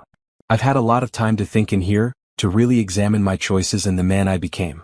I'm ashamed of what I did to you." Simone skimmed ahead, her jaw tightening as she read Jonathan's attempts to rewrite history. "I never meant for things to end this way.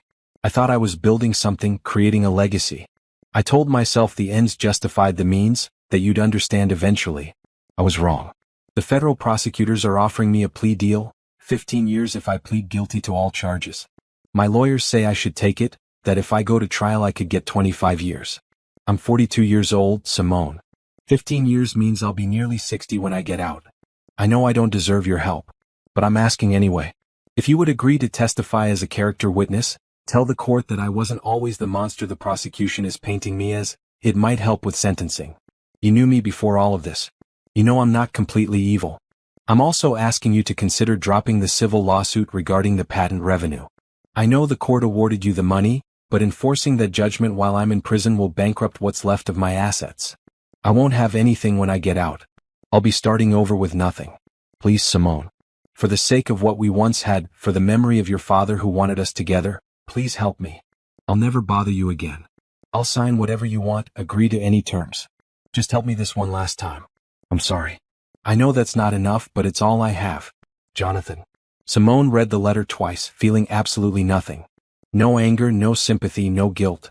Jonathan's words were carefully crafted to manipulate her emotions, to paint himself as a reformed man who'd seen the error of his ways. It was all lies. She showed the letter to Nicole, who read it with increasing disgust. "He wants you to help reduce his sentence? After everything he did?" Nicole threw the letter on the conference table. The absolute audacity. He's desperate. Prison is real for him now. He can't charm or buy his way out of it. So he's trying to manipulate you into saving him. Classic Jonathan. Simone pulled out her phone and called Patricia, reading the letter aloud. "Absolutely not," Patricia said before Simone even finished. "Do not respond, do not engage, and definitely do not testify on his behalf. This is a manipulation tactic. He's trying to use your compassion against you. I'm not planning to help him. I just wanted you to know he's trying to contact me. I'll file a motion to have his communication privileges regarding you revoked. He's not supposed to be contacting you directly anyway, all communication should go through lawyers." After hanging up, Simone returned to her meeting, pushing thoughts of Jonathan aside. She had more important things to focus on, like Radiant's international expansion and their new partnership with a major retailer. But the letters kept coming. One every week, each more desperate than the last. Jonathan claiming he'd found God, that he'd changed, that he understood now what he'd done wrong. Jonathan begging her to visit him in prison so they could talk face to face. Jonathan promising that if she helped him, he'd leave her alone forever. She didn't respond to any of them. Then Veronica started calling. Simone was at a coffee shop working on a presentation when her phone rang with an unknown number. She almost didn't answer, but something made her pick up. "Simone? It's Veronica. Please don't hang up." Simone should have hung up. Instead, she said coldly, "What do you want?" "I need to talk to you. About Jonathan. Please, just 5 minutes. We have nothing to discuss. He's trying to use me to get to you.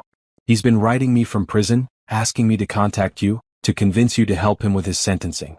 I wanted to warn you before he tries something more aggressive. Despite herself, Simone was curious. What else has he said? That you're vindictive. That you manipulated the court system to destroy him. That you never loved him and only married him for money. Veronica's voice was bitter. He's rewriting history, making himself the victim. I wanted you to know so you're prepared if he tries to go public with these lies. Let him try. I have 3 years of evidence showing exactly who he is. I know you don't need my help or my warnings. Veronica paused. I'm trying to make amends. My therapist says I need to take responsibility for the harm I caused. You probably think that's selfish, that I'm only doing it for myself. I think you're doing it because your sentencing hearing is coming up and you want to seem repentant. That's fair. Veronica laughed, the sound hollow. You're right. Part of me is thinking about the hearing. But another part genuinely regrets what I did to you. I know you don't believe me and I don't blame you. But it's true. Simone walked outside, away from the coffee shop's noise. What do you want from me, Veronica? Forgiveness? Absolution? Permission to move on with your life? I don't know.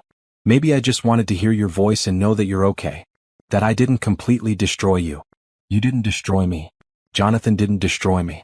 You both underestimated me, thought I was weak and stupid and easily manipulated. You were wrong. We were. And I'm glad we were wrong. I'm glad you're successful and happy. I mean that. I don't need your gladness. I don't need anything from you. I know. But I needed to say it anyway. Veronica's voice cracked. I'm 28 years old with a criminal record and no career prospects. I'll probably be on probation for the next 5 years. Every Google search of my name brings up the scandal. I destroyed my life for a man who never cared about me. Simone felt a flicker of something. Not sympathy exactly, but perhaps understanding. That was your choice. You could have said no at any point. You're right.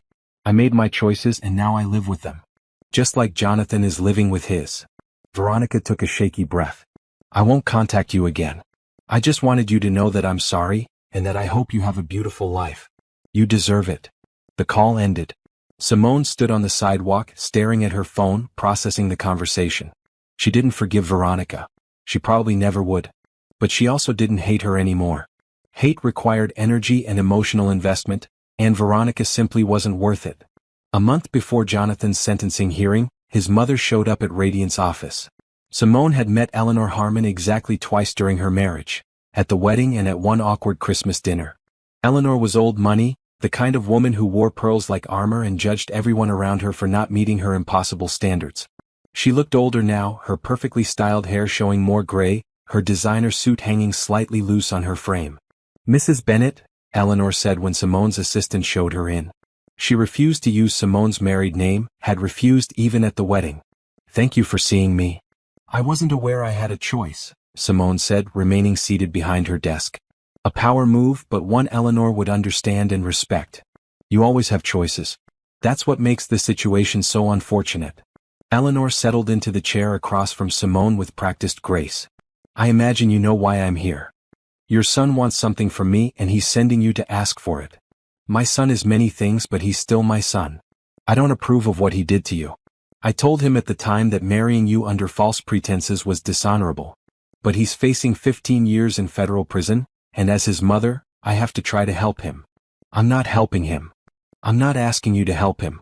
I'm asking you to not actively hurt him. Eleanor folded her hands in her lap. The civil judgment you won, the patent revenue, enforcing it will leave him with nothing. No assets to pay legal fees, no money for when he's released. He'll be destitute. He should have thought about that before he stole from me. I agree completely. But Simone, you've won. You have your money, your company, your freedom. Jonathan is going to prison. Making him completely destitute doesn't make you more whole. It just makes you vindictive. The words stung because there was truth in them. Simone had won on every front. Jonathan was facing criminal prosecution, public humiliation, financial ruin. Enforcing the civil judgment was, legally speaking, overkill. But was it justice? Or was it revenge? Your son spent 3 years making me feel worthless, Simone said quietly. He planned from the beginning to steal from me and discard me. He used me, manipulated me, and gaslit me into thinking I was the problem. Why should I show him mercy he never showed me? Because you're better than he is. You've proven that already. Continuing to punish him doesn't elevate you. it brings you down to his level. No, Simone said firmly. Enforcing a legal judgment isn't revenge. It's consequences. Your son committed crimes. He hurt people. The fact that he's facing punishment for those crimes doesn't make me vindictive. It makes me someone who believes in justice. Eleanor studied her with something that might have been respect. You're stronger than I gave you credit for. Jonathan said you were weak, that you'd crumble without him. He was very wrong. Yes, he was. I won't plead with you. You've made your position clear, and honestly, I'd probably feel the same way in your position. Eleanor stood, gathering her purse. But I want you to know something. When Jonathan gets out of prison, and he will eventually get out, he'll have nothing. No money, no reputation, no prospects. That's a dangerous position for a man who's already proven he's willing to do terrible things when desperate. Is that a threat? It's a warning. From one woman to another. Be careful, Simone. Jonathan isn't violent, but he is vindictive. And people with nothing to lose can be unpredictable. After Eleanor left, Simone sat in silence, processing the conversation. She texted Patricia, Jonathan's mother just visited. Said I should drop the civil judgment or he'll be dangerous when he gets out. Patricia's response was immediate. That's borderline witness intimidation. I can file charges if you want. No. I just wanted you to know. That night, Simone couldn't sleep. She kept thinking about Eleanor's words, about what it meant to pursue justice versus revenge. She'd worked so hard to be strategic, to channel her anger into something productive. But was she being strategic now, or was she being cruel? She called her therapist even though it was past midnight. I'm sorry to call so late, Simone said when Dr. Harrison answered, her voice groggy but kind. It's okay. What's going on? Simone explained about the letters, about Veronica's call, about Eleanor's visit. Everyone keeps trying to make me feel guilty for enforcing the judgment. They're saying I've won and I should show mercy. Am I being vindictive? What do you think? I think I'm enforcing a legal judgment I'm entitled to. I think Jonathan committed crimes and should face all the consequences, financial and otherwise. Then why are you questioning yourself? Simone was quiet, thinking. Because everyone expects women to be forgiving, to be compassionate, to rise above. And maybe I'm tired of meeting those expectations. Maybe I want to be angry and want justice and not apologize for it. That sounds healthy to me. Does it? Because it doesn't feel healthy. It feels harsh. Simone, you spent 3 years being gaslit into thinking you were the problem. You internalized abuse and blamed yourself for someone else's cruelty. Setting boundaries, enforcing consequences, refusing to be manipulated, those aren't harsh. Those are survival skills. So I shouldn't drop the judgment? That's your decision.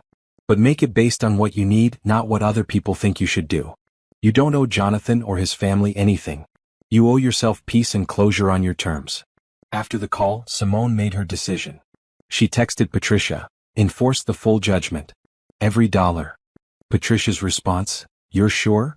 Completely sure. Jonathan's sentencing hearing happened without Simone present. She read about it in the news. 15 years in federal prison, along with restitution payments he'd never be able to afford. The judge had been particularly harsh, noting his systematic fraud and complete lack of remorse. Simone felt nothing when she read the verdict. No satisfaction, no vindication, no closure. Just numbness. That evening she went to dinner with Dante. They'd been having coffee regularly over the past months, ostensibly to discuss Radiant Series A round, but increasingly because they enjoyed each other's company. I heard about Jonathan's sentencing, Dante said over wine. How are you feeling? I don't know. Everyone expects me to feel something, happy or sad or relieved. But I just feel empty. Maybe that's okay. Maybe emptiness is better than the anger you were carrying before. Maybe. Simone swirled her wine glass. His mother came to see me. She said I should show mercy, that enforcing the judgment makes me vindictive. Do you think you're vindictive? I think I'm tired of everyone expecting me to be the bigger person. I'm tired of women being told to forgive and forget while men face no consequences for their actions. Dante reached across the table and took her hand. Then don't be the bigger person. Be exactly as big as you need to be. Jonathan hurt you. You're entitled to justice. The touch was warm, comforting. Simone didn't pull away. Can I tell you something? Dante said. Of course. These dinners we've been having, I know they started as business meetings, but somewhere along the way they became something else for me. I look forward to seeing you not because you're a brilliant CEO, but because you're you. He paused. I'm not asking for anything. I just wanted to be honest. Simone's heart raced. I don't know if I'm ready for. I know. And that's okay. I'm not going anywhere. Whenever you're ready, if you're ever ready, I'll be here. They finished dinner with easier conversation, but Simone couldn't stop thinking about his words. For the first time since her marriage ended, she let herself imagine something beyond revenge and business success. She let herself imagine happiness. And it felt terrifying and wonderful all at once. The final divorce decree arrived on a Monday morning in March, exactly 1 year and 2 months after Simone had served Jonathan at the charity gala. She signed for the certified envelope, her hands surprisingly steady, and opened it in her office with Nicole present. It's official, Simone said, reading the legal language that finally, irrevocably ended her marriage. I'm free. Nicole let out a whoop of celebration, pulling Simone into a tight hug. You did it. You actually did it. Simone laughed, the sound bubbling up from somewhere deep and genuine. She'd imagined this moment 1,000 times. The relief, the vindication, the sense of victory. But the reality was quieter, simpler. She just felt light. Patricia called an hour later. Congratulations officially. The settlement funds will be transferred to your account within 5 business days. All $400 million. $400 million. Simone had grown up comfortable but not wealthy. Her father had provided a good life but nothing extravagant. The sheer scale of the number still felt unreal. What about the patent? Simone asked. Fully reverted to you. You now own the secure home technology outright along with all future revenue. Sterling and Harmon will continue to pay licensing fees if they want to keep using it, or you can take it to a competitor. I'll think about that. Simone had actually been considering launching her own security tech company, using the patent as the foundation. But that was a project for next year. Right now she was focused on Radiant. There's one more thing, Patricia said. Jonathan's criminal trial concluded last week. He was convicted on all counts: wire fraud, tax evasion, embezzlement, conspiracy. The judge sentenced him to 18 years in federal prison. 18 years. 3 more than the plea deal he tried to negotiate with Simone's help. How do you feel about that? Patricia asked gently. I feel finished. Like I can finally close this chapter and move on. That's healthy. You deserve to move on, Simone. You deserve to be happy. After the call, Simone sat alone in her office, holding the divorce decree. She thought about the woman she'd been a year ago, broken, confused, blaming herself for her husband's neglect. That woman felt like a stranger now. She'd built an empire while Jonathan's crumbled. She'd reclaimed her name, her power, her sense of self-worth. She turned pain into purpose and anger into achievement. She was free. That evening, Radiant Technologies hosted their 1-year anniversary party at a trendy rooftop venue downtown. Simone had wanted something low-key, but Nicole had insisted they celebrate properly. The guest list included their investors, partners, employees, and a few journalists from major tech publications. Simone arrived fashionably late, wearing a stunning emerald dress that made her skin glow. She'd learned to dress for herself now, not to please anyone else or meet anyone's expectations. The confidence showed in the way she carried herself, the way she smiled at the crowd. There's the woman of the hour, Dante said, appearing at her side with 2 champagne flutes. Congratulations on your divorce. Simone laughed at the absurdity of the statement. Is that really what we're toasting? Among other things. Also your success, your strength, and your general amazingness. He clinked his glass against hers. To Simone Bennett, who built something extraordinary from the ashes of something terrible. They drank, and Simone felt warmth spread through her chest that had nothing to do with the champagne. Over the past months, she and Dante had grown closer. They'd gone from business meetings to coffee dates to actual dates, though Simone had been careful to keep things slow. She wasn't ready to jump into another relationship, wasn't sure she'd ever be ready. But Dante was patient. He never pushed, never demanded, never made her feel like she owed him anything. He was just there. Supportive and kind and genuinely interested in who she was as a person, not just what she could offer him. I have something to tell you, Simone said as they moved away from the main party to a quieter corner of the rooftop. Should I be nervous? Maybe. She took a breath. I've been thinking about what you said at dinner last month. About wanting to be more than business associates. Dante's expression was carefully neutral. And I think I'm ready to try. Not jumping into anything serious, not making big commitments. Just seeing where this goes. His smile was radiant. I can work with that. They talked for another hour away from the party about everything and nothing. Dante told her about his childhood in Chicago, his route to venture capital, his love of jazz music and terrible action movies. Simone shared stories about her father, her time at Howard, her dreams for Radiant's future. It felt easy in a way nothing had felt easy with Jonathan. There was no performing, no trying to be someone she wasn't. Just two people enjoying each other's company. Nicole found them eventually, her expression knowing. I hate to interrupt, but Simone, there are several reporters who want to interview you about the divorce and Radiant's success. Simone had been doing more press lately, carefully crafting her narrative as someone who'd turned adversity into opportunity. Every interview mentioned Jonathan's betrayal and her subsequent success. Every article about Radiant included her backstory. She'd initially been uncomfortable with the publicity, felt like she was exploiting her pain for business success. But her therapist had helped her reframe it. She was sharing her story so other women would know they weren't alone, that recovery was possible, that they could rebuild. The interviews went well. Simone had perfected her talking points. The importance of financial independence, the dangers of isolating yourself in a relationship, the power of channeling anger into productivity. She was poised, articulate, and completely in control. Afterward, she returned to the party to find Nicole giving a speech. And when Simone first approached me about building Radiant, I honestly thought she was crazy. Who starts a company in the middle of a high-profile divorce? Nicole's smile was affectionate. But that's exactly what made it work. She wasn't building this company from a place of comfort or privilege. She was building it from necessity, from survival, from a deep need to prove she was more than someone's discarded wife. The crowd applauded. Nicole gestured for Simone to join her on the small stage they'd set up. I'm not great at public speaking, Simone said when the applause died down. But I want to say thank you. To Nicole for believing in this crazy idea. To our investors for taking a chance on two women with a prototype and a dream. To our team for working impossible hours to make Radiant everything it is today. She paused, gathering her thoughts. A year ago, I was in the worst moment of my life. My marriage was ending, my self-worth was destroyed, and I honestly didn't know if I'd survive the pain.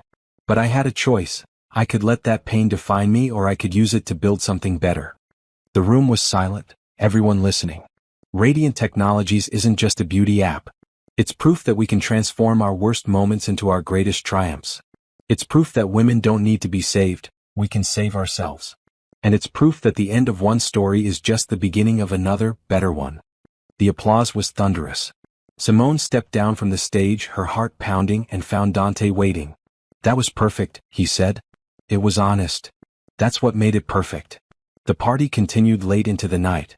Simone danced with her team, laughed with investors, posed for photos with journalists. She felt alive in a way she hadn't felt in years, maybe ever. Around midnight, she stepped out onto the terrace for some air. The city spread out below her, millions of lights twinkling in the darkness. A year ago, she'd been invisible, untouched, unwanted. Now she stood at the helm of a successful company, surrounded by people who respected her, free from a marriage that had nearly destroyed her. Her phone buzzed with a text. For a split second, she feared it might be Jonathan, reaching out from prison with another manipulation attempt. But it was from her mother, who she'd reconciled with over the past months. Saw your interview on CNN. Your father would be so proud. I'm proud too. Love you, sweetheart. Simone smiled, tears pricking her eyes. Her father had protected her even from beyond the grave, setting up that contract to ensure she'd never be powerless. She liked to think he'd be pleased with what she'd built with the foundation he'd provided. There you are, Nicole said, joining her on the terrace. Are you hiding from your own party? Just taking it all in. A year ago, did you ever imagine we'd be here? Honestly? No. I thought you'd divorce Jonathan and maybe do some consulting work while you figured out your next move. I never imagined you'd build a tech empire in your spare time while going through a high-profile divorce. Neither did I. Simone laughed. I was just trying to survive. Well, you did more than survive. You thrived. You won. Nicole put her arm around Simone's shoulders. I'm really proud of you, you know that? I'm proud of us. We did this together. But you had the courage to start it. I just followed your lead. They stood together in comfortable silence, watching the city. Inside, the party continued, but out here, it was just two friends who'd built something extraordinary. Can I ask you something? Nicole said eventually. Anything. Are you happy? Really, truly happy? Not just successful or vindicated or free, but happy. Simone thought about the question seriously. I'm getting there. I still have bad days when I doubt myself or worry that I'm not enough. I still carry scars from what Jonathan did. But yeah, I'm happy. Or at least, I'm learning how to be. That's all anyone can ask for. Inside, someone called for Simone to cut the anniversary cake. She and Nicole returned to the party, to the lights and music and celebration. Dante caught her eye across the room and smiled, and Simone felt something flutter in her chest that felt dangerously close to hope. She cut the cake, made more toasts, danced with her team. She laughed until her sides hurt and celebrated until her feet ached in her heels. When she finally got home that night, to her apartment that she owned, decorated with her taste, filled with her things, she collapsed onto her couch with a satisfied sigh. Her phone showed 17 notifications. Congratulatory messages from friends, family, business associates. She scrolled through them with a smile, then opened her notes app. She'd been keeping a journal on her therapist's recommendation, documenting her journey from victim to survivor to victor. Tonight's entry was simple. Final divorce decree received. Settlement secured. Company thriving. I am free. I am successful. I am happy. Jonathan Harmon no longer has any power over my life or my future. This chapter is closed. Tomorrow a new one begins. She saved the entry and set down her phone. Tomorrow she'd start thinking about Radiant's international expansion, about the security tech company she wanted to launch, about where things might go with Dante. But tonight, she just wanted to sit in her success and feel proud of the woman she'd become. She'd fought for this freedom. She'd earned this victory. And she was never, ever going back. 1 year after the divorce was finalized, Simone stood at the podium of her newly opened foundation headquarters, looking out at a crowd of 200 women. Behind her, a banner read, "The Radiant Future Foundation, Empowering Women Through Financial Independence." "I started this foundation," Simone began, her voice steady and clear, "because I know what it's like to feel trapped. To feel like you have no options, no power, no way out of a situation that's destroying you piece by piece." The women in the audience, survivors of financial abuse, women rebuilding their lives after divorce, single mothers struggling to start businesses, nodded in recognition. "For 3 years I lived in a gilded cage. My husband controlled the money, controlled my choices, controlled my sense of self-worth. He made me believe I was nothing without him. That I couldn't survive on my own." Simone clicked to the next slide, showing the foundation's programs. Business grants for women entrepreneurs, legal aid for divorce cases, financial literacy workshops, housing assistance for women escaping economic abuse. The Radiant Future Foundation exists to prove that belief is a lie. You are not nothing. You are not helpless. You deserve independence, respect, and the resources to build the life you want. The audience erupted in applause. Simone smiled, feeling the same sense of purpose that had driven her to start Radiant Technologies. She'd built a successful business, but this, helping women escape situations like the one she'd endured, this felt like her real legacy. After the presentation, she mingled with the attendees, listening to their stories and connecting them with the foundation's resources. A young woman named Tasha approached shyly, clutching a business plan. "Ms. Bennett, I have an idea for a catering company. But my husband says it's stupid, that I should be grateful he provides for me and not worry about money." Tasha's eyes were red-rimmed, her voice barely above a whisper. "I feel crazy for wanting more." Simone's heart ached with recognition. "You're not crazy. Wanting financial independence doesn't make you ungrateful or selfish. It makes you human." "But what if he's right? What if I can't do it on my own?" "What if you can?" Simone took the business plan gently. "Let our team review this. If it's viable, we'll help you with startup funding, business coaching, and legal support if you decide to leave. You don't have to make any decisions today. Just know that you have options." Tasha's tears spilled over. "Thank you. Thank you so much."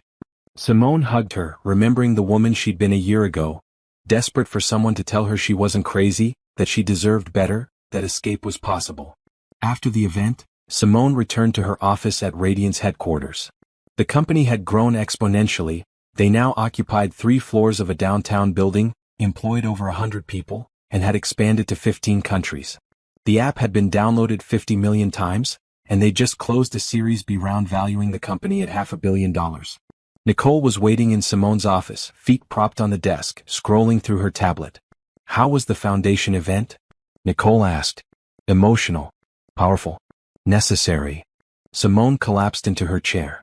"We had 47 women sign up for our business grant program today. 47 women who are ready to take control of their financial futures. That's incredible. Nicole set down her tablet. Speaking of taking control, I have news. Google wants to acquire us. Simone sat up straight. Google? Seriously? They approached Summit Ventures, who passed the inquiry to me. They want Radiant's technology to integrate into their ecosystem. They're offering $2 billion. $2 billion. Simone's head spun. That's life-changing money. Even after investors take their share, we'd each walk away with over $500 million personally. Nicole's expression was neutral. But it's your call. This is your company, your vision. Simone stood and walked to the window, looking out at the city. $2 billion would mean true financial security forever. It would mean she could expand the foundation, help thousands more women, never worry about money again. But it would also mean giving up Radiant, the company she'd built from nothing, the proof of her resilience and strength. What do you think we should do? Simone asked. I think we should be strategic. Google will integrate our tech into their products, which means reaching billions of users instead of millions. We'd be changing beauty standards globally, not just in the markets we can afford to enter. Nicole paused. But we'd lose control. It wouldn't be ours anymore. Would you stay on if we sold? Lead the integration. If they'd have me, yes. This technology matters too much to walk away from it completely. Simone made her decision. Tell them we're interested, but I want to negotiate terms.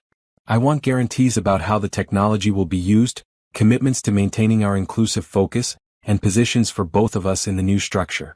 Nicole grinned. Now you're thinking like a real CEO. The negotiations took 3 months. Simone worked with lawyers and advisors to ensure that Radiant's mission wouldn't be compromised by the acquisition. She insisted on clauses protecting user privacy, commitments to maintaining shade ranges for all skin tones, and guaranteed funding for continued development. In the end, Google agreed to everything. They valued Radiant not just for the technology, but for the brand and the community it had built.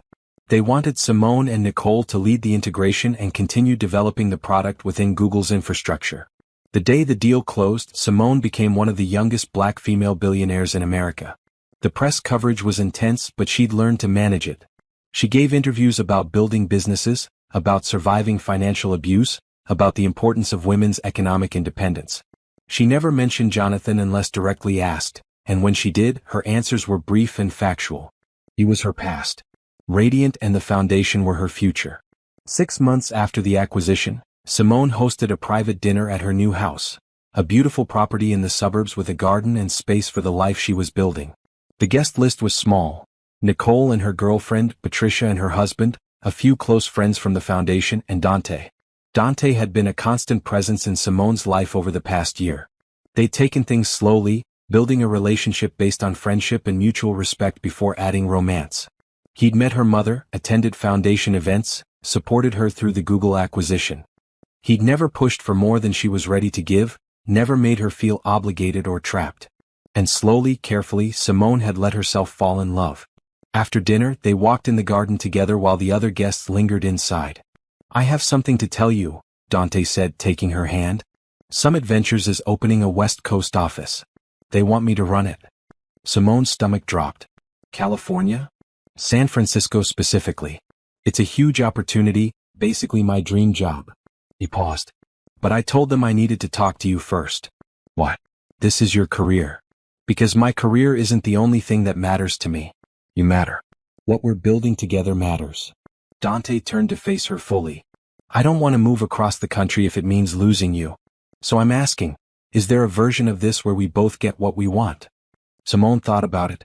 She'd built Radiant to be location independent, doing most of her work remotely now that Google had acquired the technology. The foundation had a strong executive director who could handle day-to-day operations. And honestly, staying in the city where she'd lived with Jonathan, where every corner held memories of her old life, was getting exhausting. What if I came with you? She said. Dante's eyes widened. To San Francisco? Why not? I can run the foundation from anywhere. Google's headquarters is in Mountain View anyway, so I'd actually be closer to the Radiant integration team. And maybe a fresh start would be good for me. Are you sure? I don't want you to uproot your life for me. I'm not uprooting my life. I'm choosing to build a new life in a new place, with someone who respects and values me. Simone smiled. Besides, San Francisco has a thriving tech scene. Perfect for our next venture. Our next venture? I've been thinking about that security tech patent I own. The one from my father. I want to build a company around it, something that makes home security accessible and affordable for everyone, not just the wealthy. She squeezed his hand. Want to be my co-founder? Dante laughed, pulling her into a hug. I'd be honored. They told the others that night, to celebratory toasts and excited planning. Nicole immediately started researching the San Francisco tech scene. Patricia offered to connect Simone with lawyers in California. Everyone was supportive, excited for this new chapter. Later, after the guests had left and Dante had gone home, Simone sat in her study with a cup of tea, reflecting on how far she'd come. 2 years ago, she'd been trapped in a loveless marriage, invisible and untouched, convinced she was the problem. Now she was a billionaire CEO, a philanthropist helping thousands of women, and someone who'd found love on her own terms. Her phone buzzed with an email notification. The subject line made her pause. Letter from federal inmate Jonathan Harmon. She almost deleted it without reading. But curiosity won out. The email was from a prison correspondence service. Jonathan had written again, his words as manipulative as ever. Simone, I know you're successful now. I read about the Google acquisition, about your foundation, about your new relationship. I'm glad you're happy. I truly am. I just wanted to say that watching you succeed has taught me something about the man I was and the man I want to become. You deserved better than what I gave you. I hope someday you can forgive me, but I understand if you never do. Take care of yourself. Jay. Simone read the message twice, analyzing it for sincerity. But it didn't matter whether Jonathan meant it or not. His apologies, his regrets, his attempts at redemption, none of it changed what he'd done or affected who she'd become. She deleted the email and blocked the prison correspondence service. Jonathan Harmon was her past. A painful chapter in a much longer, richer story. She didn't need his apology. She didn't need his forgiveness or his validation. She had everything she needed already. 3 months later, Simone stood in her new San Francisco office, looking out at the Golden Gate Bridge. Her new security tech company, Safe Home Technologies, had just secured series of funding. The foundation had opened its second location in Oakland. And Radiance technology was now integrated into Google's ecosystem, reaching over 1 billion users worldwide. Dante appeared in her doorway, 2 coffee cups in hand. Ready for the board meeting? Ready. Simone took the offered coffee and kissed him gently. Thank you. For the coffee? For everything. For being patient. For seeing me as more than my trauma or my success. For just being you. That's easy when you're you. Dante smiled.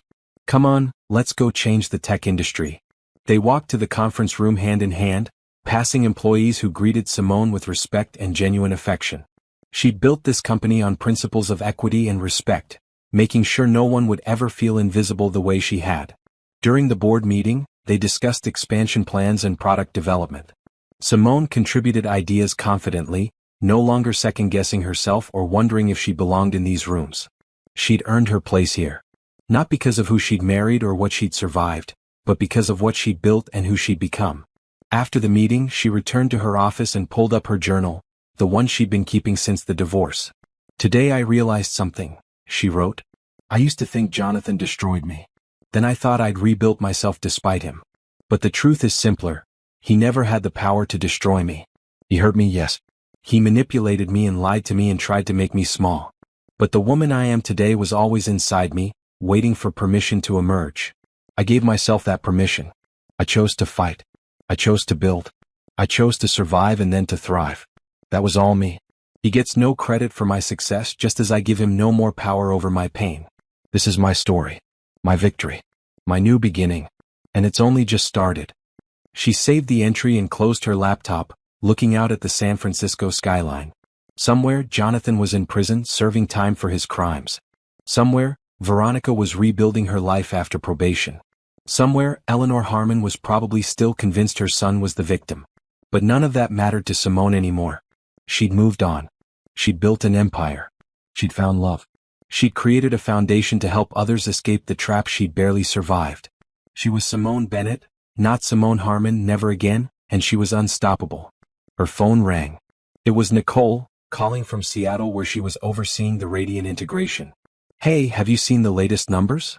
We hit 2 billion users today.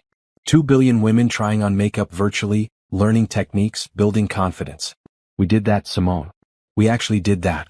Simone laughed, pure joy bubbling up. We really did. I have to go, but I wanted you to know. You changed the world. You won. After hanging up, Simone stood at her window for a long moment, letting that truth sink in. She had won.